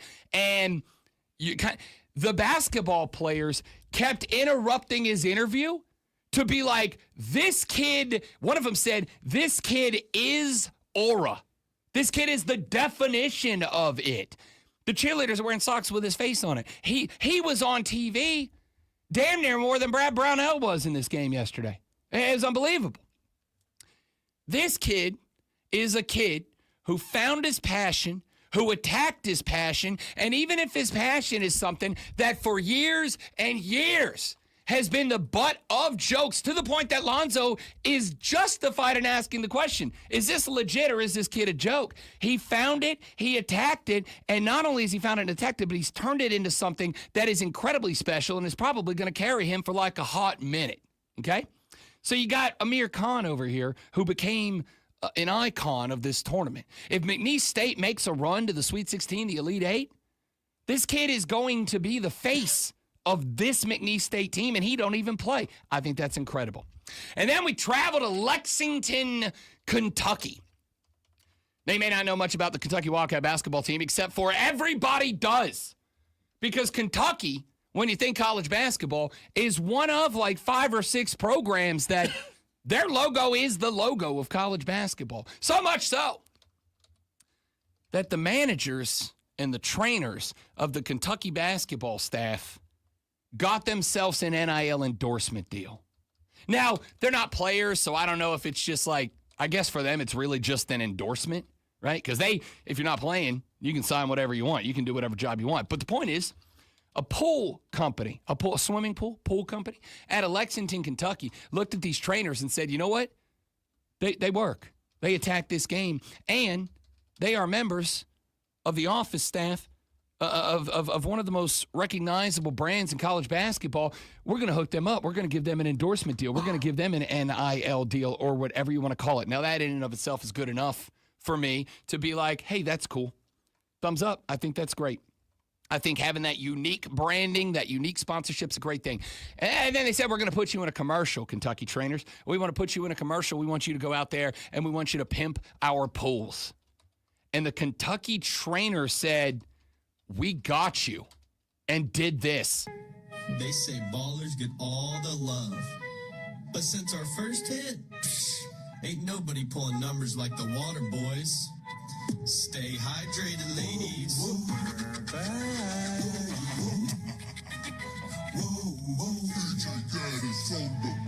Ladies of the Water Boys, yeah, we got drip. Now we get his tools, now we making them hits. They don't want to play it, they want something more. Man, with a mop and a bottle to pour. Walk in the gym and the girls all stare. They see the polo and they know we care.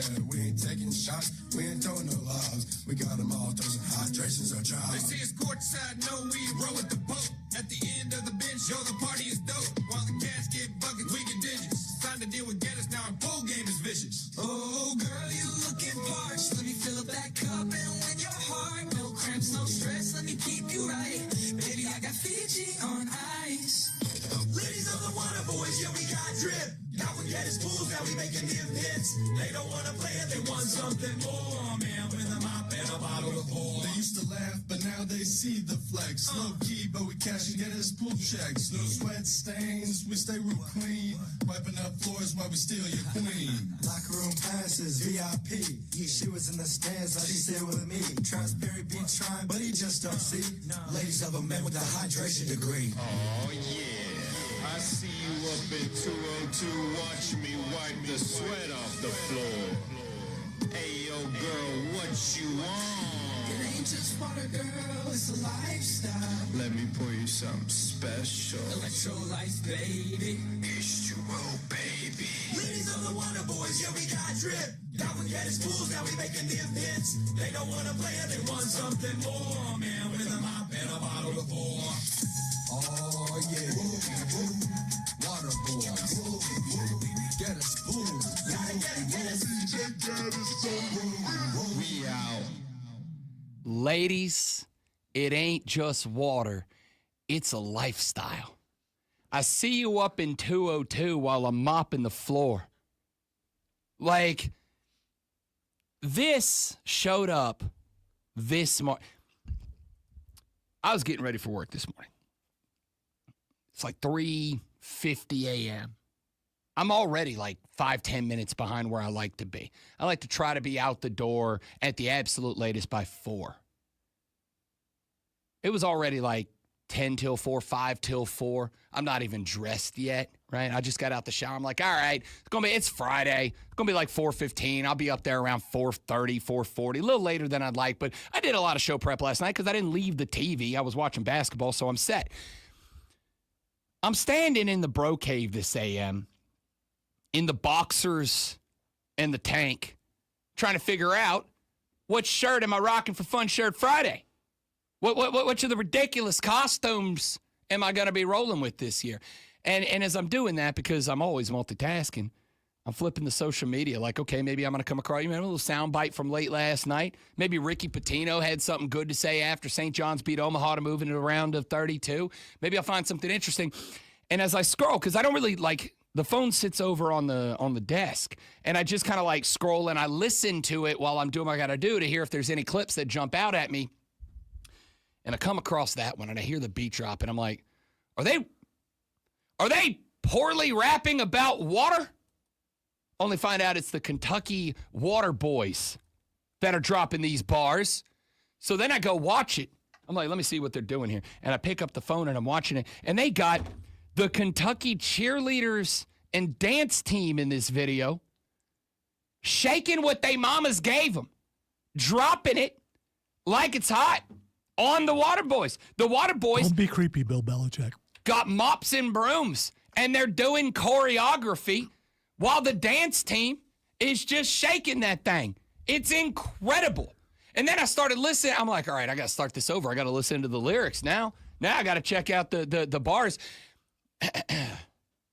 Filling up your cup and stealing your heart. I mean, unbelievable. They got lines in there about going VIP and stealing your queen. I mean, the lyrics aren't exactly rapped in a way that I think's going to win a Grammy. But for a bunch of water boys rapping about being water boys, the lyrics are solid. I got Fiji on ice. I'm a Fiji guy. But I acknowledge when I go into the gas station and I'm deciding, you know what, I'm going to try to be healthy. I'm going to get me a bottle of water for this round. When I go in there, I'm like, yeah, but the Fiji's it's like $1.25 more. The Dasani's lower quality, but it's more of a value buy. You know what? Wait, you can really tell a difference? Oh, yeah. I don't. Oh, yeah. I don't think so. Oh, yeah. It's just water. There is 1,000% difference in wars. 1,000%.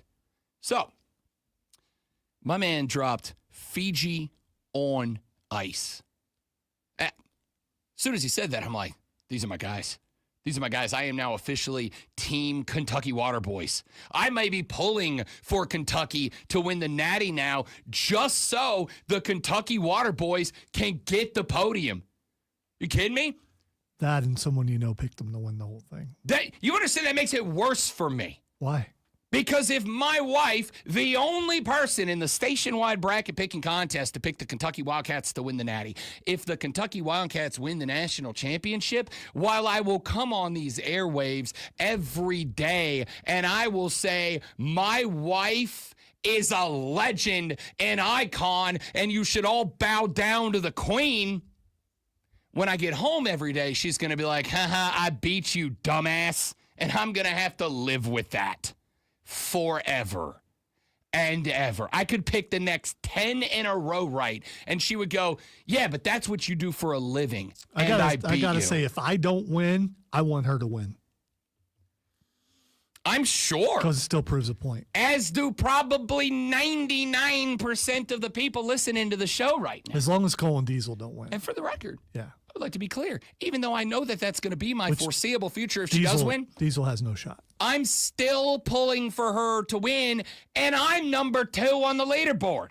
And I want her to win. I think it'd be incredible for her to win. Correction. Sorry. 3 on the leaderboard. I somehow started the show number 2 on the leaderboard and then randomly about 7:10 this morning dropped to number 3 as out of nowhere entrant number 30's music dropped and a perfect 16-0 opening day bracket magically manifested itself atop the station-wide bracket competition leaderboard. It hasn't changed yet, so you're still number 3. You still got the bronze going.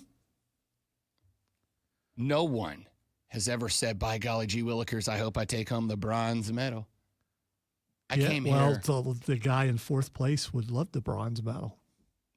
I'd rather not make the podium. Diesel would love the bronze medal because right now in the hierarchy of the fan upstate, Rob has the gold. Cole, yeah, that's his name. He has his name. He has the silver. That is his name. And I have the bronze. And I'd be okay with that bronze as long as Diesel is in 4th place. We're going to see how it shakes out. A lot of basketball. There's still 16 games left in the first round. You and I could end up going like 8-8 today and giving it all right back. It's not time to get cocky, kid. It's time to recognize there's a lot of basketball. There's a lot of basketball between here and the end of round 1. I'm looking to pass up Cole today. That's what I'm looking for. Hey, man, I hope you do. Because you and I think, today we only have like 2 picks that are different from each other. So if you pass Cole, it means Robbie B is staying up at the top of the board. If you don't pass Cole, it means I'm coming tumble in. And I'm out here for blood, baby. I'm out here for gold. All right, we got to run to a break. When we come back here in just a minute, we will wrap up our thoughts on round 1 of the NCAA Men's College Basketball Tournament. We will preview round 2 of the NCAA Men's College Basketball National Championship Tournament.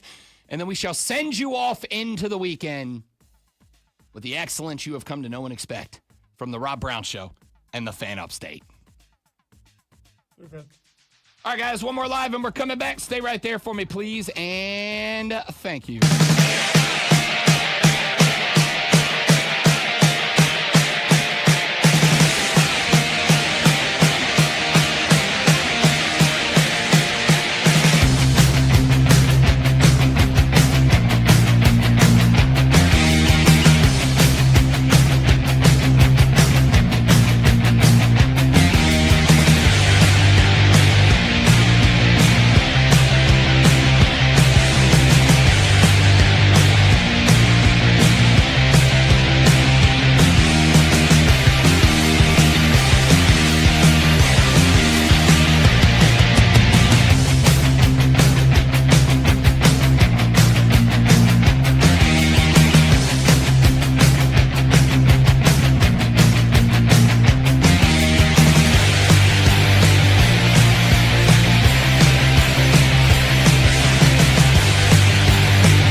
Yeah.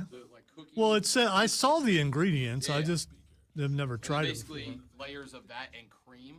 Some people go real heavy on the cream, which is that's how I want it done. Tiramisu's phenomenal.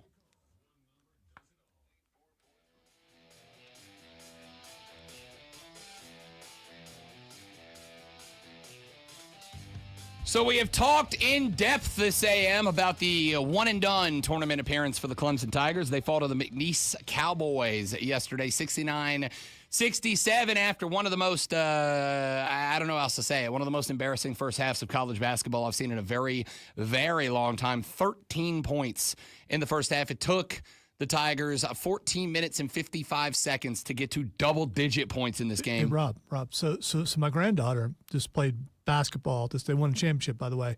6-year-olds.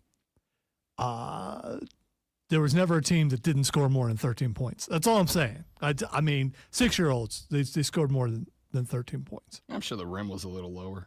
Well, yeah, for their age group. You can't blame that. I mean, it's representative of height and stuff. But anyway, they scored more than 13 points. So we will, on Monday's show, circle back around and revisit, because I do think it is importante for fans to give a handful of minutes of reflection to allow the knee-jerk reaction to go away. That being said, bad coaching, bad execution by the players, it's on them too. Let's not pretend that it's not. They've got to be better than that. But alas, here we are. What we learned yesterday, as far as I'm concerned, a couple of lessons. Number one, the SEC was the best basketball conference this year, but it may not have been as dominant as I thought it was going to be. Auburn moves on. They win over Alabama State by 20, but I do not believe that they look like a championship caliber basketball team. On the flip side, Creighton dogged Louisville, which proved lesson number two. We knew the ACC was bad. Turns out it might actually be worse than we thought it was. Louisville goes down. Clemson goes down yesterday. It's up to, effectively, North Carolina and Duke today to try to save the image of the ACC. And let's keep it a buck. That ain't great. I thought Houston, I think Houston's a good basketball team. I've got Houston making a run to, I believe I got them as far as the Elite Eight. When it's all said and done, they did look like a championship basketball team yesterday. 78-40 over SIUE. Looked like a championship team. Now, Houston's one of those teams that, much like Tennessee, they find a way to get 2 or 3 games deep in the tournament, and then they just absolutely crap the bed. We'll see if they fix that. They take on Gonzaga. Gonzaga bulldogged the Bulldogs yesterday. 89-68 winners over Georgia. This one could be very interesting as well. This is the same Georgia team that beat up on Florida just a couple of weeks ago. Florida, the hottest team in the game right now. In Georgia, just beat them. So I came into this thing like, all right, maybe this. Again, did I overshine the Southeastern Conference a little bit? Or are the Zags for real? We're going to find out. That's going to be a good second-round matchup. So what are we going to learn today? Let's take a look at some of the games upcoming today. Ole Miss, North Carolina starts up at 4:05. Again, I think this is a very interesting game because on one hand, if I overshined the SEC, then that Ole Miss defense I've been carrying on about may not be as good as we thought. If that's the case, maybe UNC can make a run. Or do we confirm the second lesson, which is the ACC was probably worse than we thought that it was. And North Carolina really shouldn't have gotten in. And North Carolina gets dog-walked by that Ole Miss defense. We're going to find out that later on today. I'm interested to see what Iowa State is. The Cyclones went on these super hot streaks during the year, and then they get wildly cold. And I don't know which one of those teams is real for Iowa State. They get Lipscomb today. I'm curious as to see how that one plays out. Michigan State taking on Bryant in a 15-2 matchup. I've said for about the past 4 weeks, Tom Izzo is on a heater right now. I was on BetMGM tonight last night. We were talking about how much of a difference, it actually came up because of the Clemson-McNeese game on the show last night, how much of a difference, how much when you're picking your bracket, do you lean on coaching? Do you lean on guys that have been here, done this, have success, etc.? Because Tom Izzo has a lot of it. And if Tom Izzo has a lot of it, Michigan State, who has been another team on a heater down the stretch, Michigan State becomes a very interesting team to keep an eye on today. Down in the West, Florida takes on Norfolk State today. I'm interested in this one. Florida, not just one of the hottest teams coming into the tournament, but one of the hottest picks to be your national champions this year. There was something on ESPN, something like 28% of brackets had Florida picked to win the Natty. But to me, the West is the most stacked bracket in the tournament. Kansas, Bill Self got bumped. Why? Because John Cal was waiting on him. Now in the second round, we get John Calipari taking on Ricky Pitino. It's a great matchup. If I recall, they don't like each other very much. I could be wrong. I'm gonna tell you this: these two dudes are back both from the Kentucky Louisville days. Correct. Yeah. These two dudes, on top of all that, Zoe, they're both in their bag right now. John Cal went up against Kansas, a team, if I recall correctly, that line was like Kansas favored by 7.5. Kansas was picked in like 85% of the brackets submitted to win that game. Not on mine. And I tried to tell you that yesterday. I like the Hogs under John Cal. It's a tough team. But that game's going to be great. Again, questions about the SEC. Mizzou doesn't just lose to Drake, but they have one of their worst offensive performances of the season, 67-57. They're up against they were up against a Drake team that was picked in like 8% of brackets to move on. And they do. We have questions about the SEC, and I think they are very fair. Maryland taking on GCU. Grand Canyon was a team that pulled off a 15-2 upset last year. Nah, they're not the same team this year, but they got some guys from last year back on this team that are very interesting. Maryland, on the flip side, another one of those teams. We talk about them every time we get to the middle of February, end of February. We start talking about teams that, quote, get hot at the right time, end quote. Maryland's one of those teams, but they're up against the Lopes team that's got a little XP with knocking off people they ain't supposed to knock off. This one could be interesting today at 4:35. Memphis, Colorado State might be one of the most fun basketball games you'll get to watch in this tournament, period, point blank. Neither one of these teams is national championship caliber. Neither one of these teams is Final Four. Hell, I don't think either one of these teams is Elite Eight caliber. I don't know if they're Sweet 16 caliber. What I do know is this. Memphis plays basketball like Penny Hardaway. Give me the ball, get out of the way. And they got dogs that can play that old blacktop one-on-one ISO basketball, and I'm excited to see it. On the flip side, Colorado State's another one of those teams. Got hot at the right time. Colorado State pushing the accelerator down at the end of the year, and a team that loves to play a packed-in, tight zone defense, which, okay, does that mean Memphis is going to rain 59 threes down in this game? I don't know how this one plays out. This one could be a lot of fun. UConn, Oklahoma. Once again, is the SEC maybe not as good as I thought it was? Is UConn, who lost a lot after going back-to-back natties. Does UConn take a step back? I am pumped about seeing this game today. Over in the East, Duke, Mount St. Mary's. Should be a cakewalk for Duke, but they're probably not going to play Brown and Flagg, which means the two best players on the Duke team, both injured. Now, Cooper Flagg did say yesterday, no pain in the ankle. I'm good. I'm ready to go. But if I'm Duke, I'm not. These guys will be dressed. They'll be on the end of the bench. The only way they're coming in is if it gets to be 7-8 minutes left in the game, and it's like, okay, the Mount St. Mary's Mountaineers are still hanging around. Like, let's just send out the two. Y'all go out there, give me 20 quick points, and let's move on. Otherwise, I'm not playing them.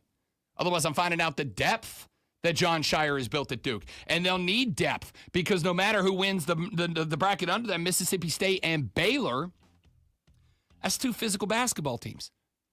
Can Duke get by two physical basketball teams in the next round? I don't know. Alabama beat Auburn in the last game of the year. Took them a Hail Mary, took them a miracle as the clock was hitting zeros, but they did. This Bama team has been slept on all year. Mark Sears was right there in that conversation until the last 5 or 6 weeks of the season for Player of the Year contention. Nate Oates has proven that he's one of the hottest young basketball coaches in the game right now. But they got to go beat Robert Morris by, I don't know, probably 35 points for me to genuinely believe that this team is like really in that mix. And if they do, St. Mary's Vanderbilt. I have no idea if St. Mary's is for real or not. I know they've got results that say they are. I've checked into some games and they didn't look like a championship team. Vanderbilt is a team that went toe-to-toe with Florida, toe-to-toe with Georgia, toe-to-toe with Auburn, toe-to-toe with Alabama multiple times throughout the season. This Vandy team, they might be the exception to the SEC rule. I don't know. What I know is today is going to kick ass. Back after this on the Rob Brown Show on the Fan Upstate. Anybody else just hit themselves in the head with a hat? It's just a hat.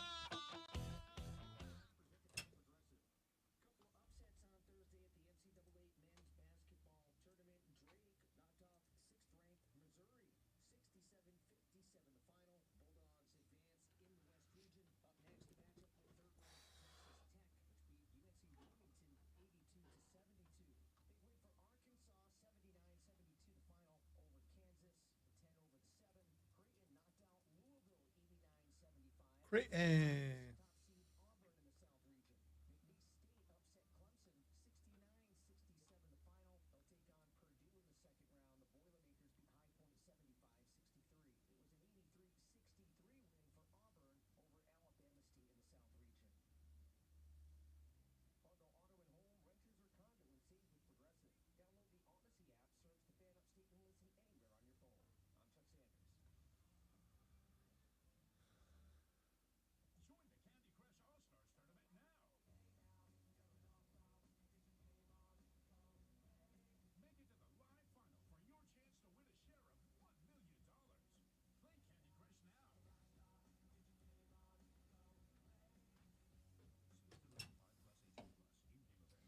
Forgot Georgia was in the tourney. Apparently they did too.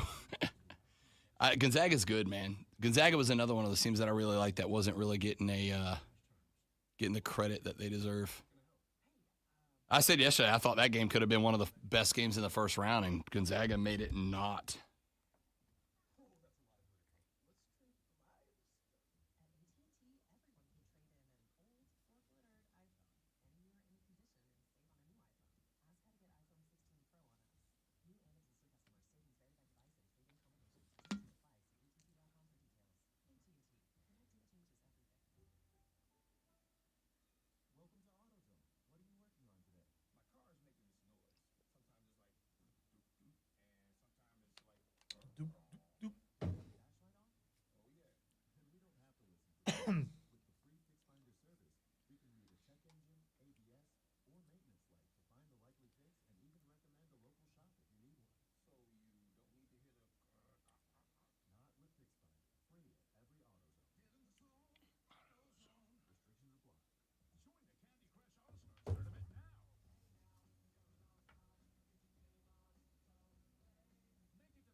Is Candy Crush a competitive game? I thought it was like a Yeah, we just an idle game. We had emails about if we were interested. No, I remember. Yeah, and I don't know who got it. I know who didn't. I haven't. No surprise there. Guaranteed, without a doubt, the biggest gamer in the building, literally and figuratively. I would be willing to bet.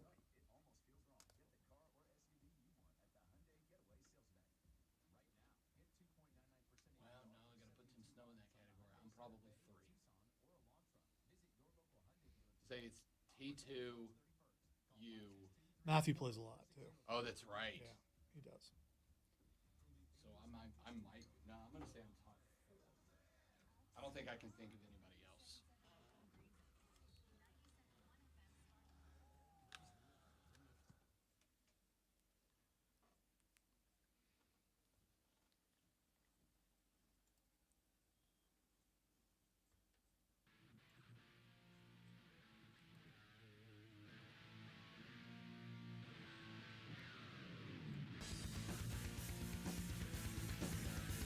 It is lava time, baby.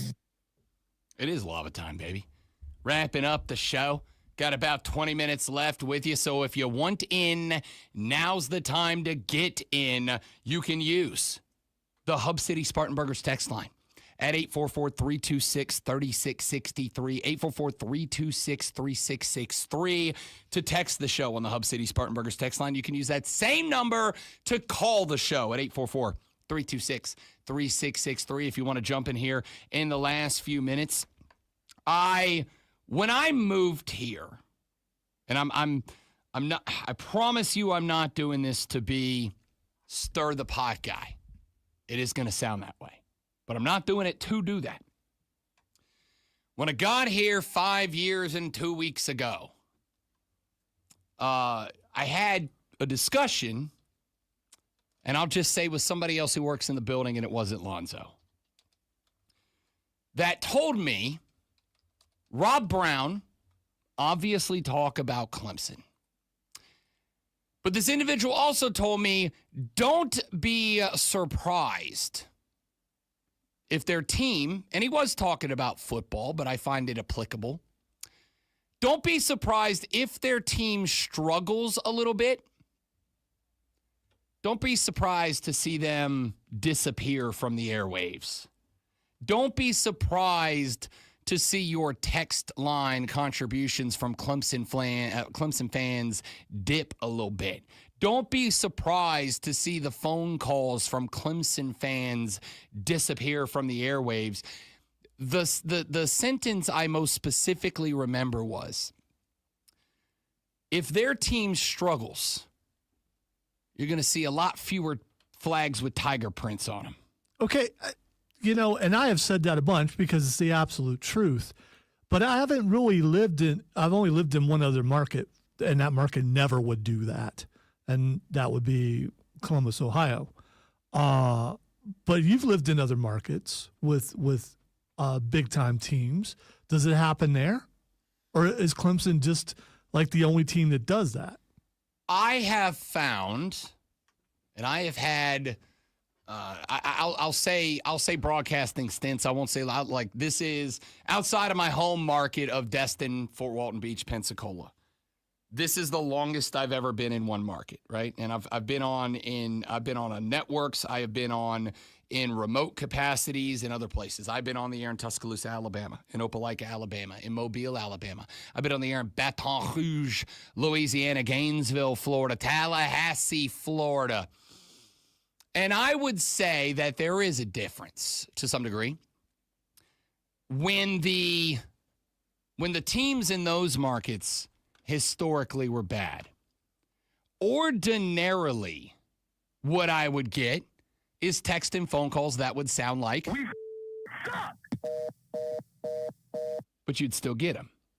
You get people that would call in and they would say, "This ain't great." They would call in and go, "Fire the coach." They would call in and say, "We got to get better on this or that, so we got to change this or get better facilities or whatever." But they would still be there. Yeah, it would take a dip, right? Take a dip. But I got told Clemson fans, to some degree, would go MIA on me when it wasn't going well. And all I can tell you is that from Wednesday till today, and I didn't want to say this on the air because I didn't want it to impact it. From Wednesday till today, I have been keeping track of the text, the tweets, the phone calls, the emails, basically the interactions that y'all have had with me about Clemson. And it's basketball. It's not football. I understand that. It's absolutely the second most, let's say, followed and cared about sport for Clemson. And that's not a shot. It's true of just about every school across the Southeast. But Wednesday, my first day back from vacation. Yesterday, when we did a bunch of previews and predictions, projections, prognostications about the 5-12 matchup of Clemson versus McNeese, we were getting on average 16 to 18 text, phone calls, and tweets during the show. Now, I'm not talking about the people that interact with me away from the show, which you can if you're on X at The Rob Brown Show, if you're on Instagram at The Rob Brown Show, if you're on Facebook at The Rob Brown Show, or, as I have mentioned many times, you can email me around the clock at rob.brown@thefanupstate.com. And those of you that have reached the P1 status of interacting with me when I'm not on the air, I'm not counting you in this. I'm talking about the 4 hours from 6 to 10 a.m. Over the past couple of days, yesterday and Wednesday, we got about 17 combination calls, text, tweets, emails a day about Clemson basketball. And most of them were like, hey, we weren't particularly worried about the ACC tournament, or, who cares about winning a conference tournament in a year that the conference sucks, or, we throttled it down. We throttled it back to be ready, to be as rested as we could. And I am fine with all of those takes. Today, I opened the show talking about the game yesterday. Segment 2 of Hour 2, we talked about the game yesterday. Rashad Beard, without my prompting, brought up the game in his segment an hour ago. And now we talked about it here. And I will tell you that I have received during this show 2 interactions about Clemson. One of them was on Twitter earlier this morning. When we got a tweet from Spartanburg J that said, Brad Brownell, I don't understand, shrugging emoji. And Gamecock Cam replied to Spartanburg J and said, Rob Brown just broke it down for you. Perfect take as to what went on yesterday. The other one I got was a meme just a minute ago. From a fan, from a listener who is of some influence in the community, so I'll allow him to remain nameless from this point, who sent me a meme, Lonzo, the circle of Clemson basketball, which is extend Brad. Our basketball team is dog bleep. Brownell goes on hot seat. Brownell has one good season. Extend Brownell. Just the circle of Clemson basketball life right now. From what I can tell, that seems to be completely accurate. This notable figure in the Greenville sports community who texted me this meme sent a meme with a message that says, LOL, I hate how good this is. That's a Clemson. That's not a Clemson fan. That is a Clemson fanatic, booster, participator. That is someone who directly, repeatedly contributes to the program a lot. And that is what I got yesterday. 2 interactions today. I have asked the question, Clemson fans, how do you feel about the basketball program moving forward? Do you feel like there's a little bit of buyer's remorse, a little bit of regret that Brad Brownell signed that extension? Do you feel like the team just wasn't good enough? Do you blame this on the fact that the ACC was bad this year? Where are you hanging your hat on this one? I explicitly and specifically invited you to participate in the show. Something that I know that you can and will because you've done it the last 2 days. 17 calls, texts, tweets, whatever, per show over the last 2 days leading up to yesterday's game. 2 of them today. One of them, a Clemson fan saying, shrug emoji. And the other one sending me a meme of the Clemson circle of suck about the basketball program. And that's really interesting to me. So, I don't know. I did not want to believe that was accurate. I still right now will say I don't think it's accurate. I think maybe it's just because it's basketball that this is what happened, and you guys just very rapidly shifted over to, well, the baseball teams are real good, because it is. We're going to start when the tournament's over, really diving in as SEC and ACC play begin on the Diamonds this weekend. Huzzah. South Carolina's at Arkansas to open it up, by the way. Clemson at Notre Dame. So, I am very curious as to if that narrative is true, that narrative is accurate, or if you guys are just like so used to it, so expected it. I told you earlier, I was out yesterday. I went out yesterday and I watched this game with a couple of amigos, two of which are Clemson fans. And when it got to halftime and it was 31-13, and I decided I was going to leave a premier spot at an outside watering hole establishment where I was dead center of a big old outdoor TV with very delicious cold beer. And halftime, 31-13, I was like, you know what? I'm going to go home and watch this. I'm not going to spend another $40 on brewskis to watch this team stink the court up. And one of said Clemson bros looked at me and said, oh, you haven't learned how this works for us yet. And I said, I guess not. So is this we're just so young? I'm a Saints fan. We suck. I scream for a little bit, and then I go, yeah, but that's what we do. That's what we do. Is that where y'all are? And now, the Rob Brown Show presents Twitter. All right, time to find out what's Xing. I will tell Rob what it is. He will tell you guys what it is. He'll try to.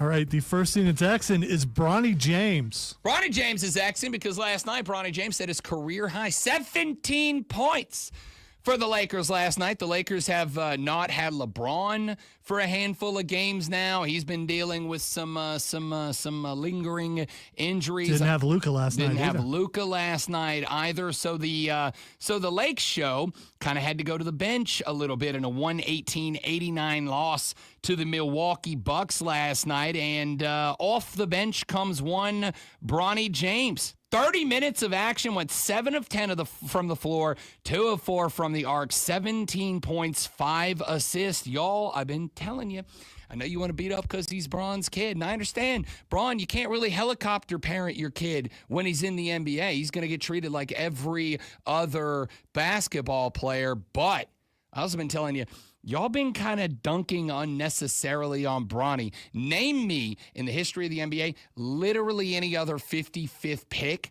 that in his rookie year came in, had a 30-minute, 7 of 10, 2 of 4, 17-point game. There ain't many. I'm sure Stephen A. Smith and his ilk will find a way to be critical of it. Clown show. The next thing that's Xing will make you angry, but I'm going to do it anyway. Conor McGregor. I'm glad. You know, if there's one positive that's come out of this, it's that at least Alonzo knows me. Conor McGregor has announced that he is going to run to be the president of Ireland. And my one bit of advice for Conor McGregor is, you're a bad person, don't. You're a bad person, don't. Okay, you've just pretty much described the majority of politicians. I'm going to go ahead and say... No, wait, stop. I'm going to go ahead and say the majority of politicians, any caliber, party, whatever, haven't punched an old man in the face in a bar.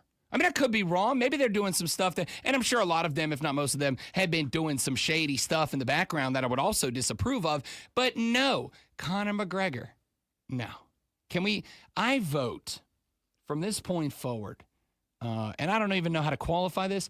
Can we have no more celebrity politicians, please? Can we have no more celebrity politicians? Can we be done with celebrity politicians? Yeah, I don't have a problem with it. Please. All right, if you can run and you can win, do it.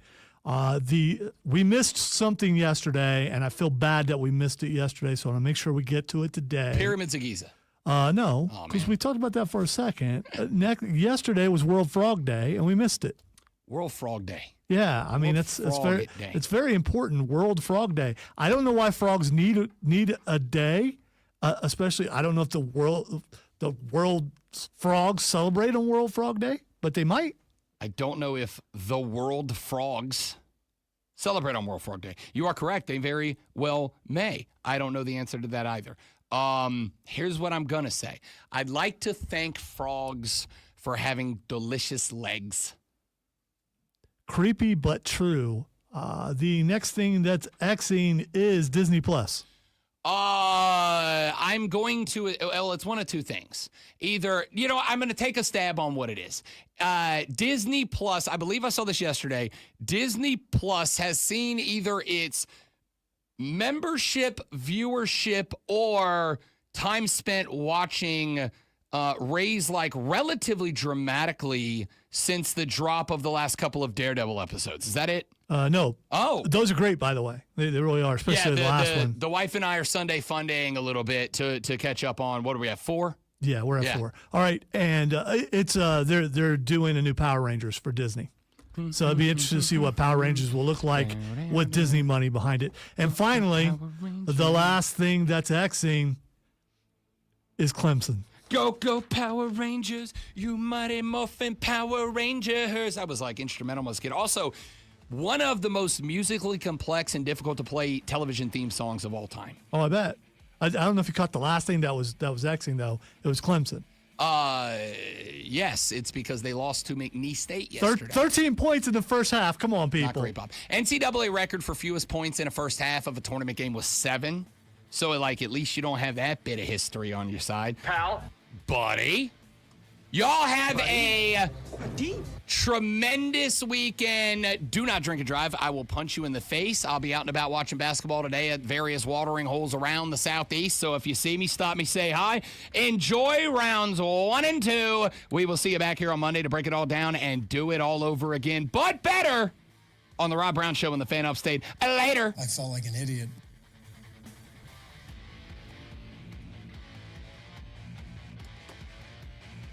You're doing some sort of pub crawl?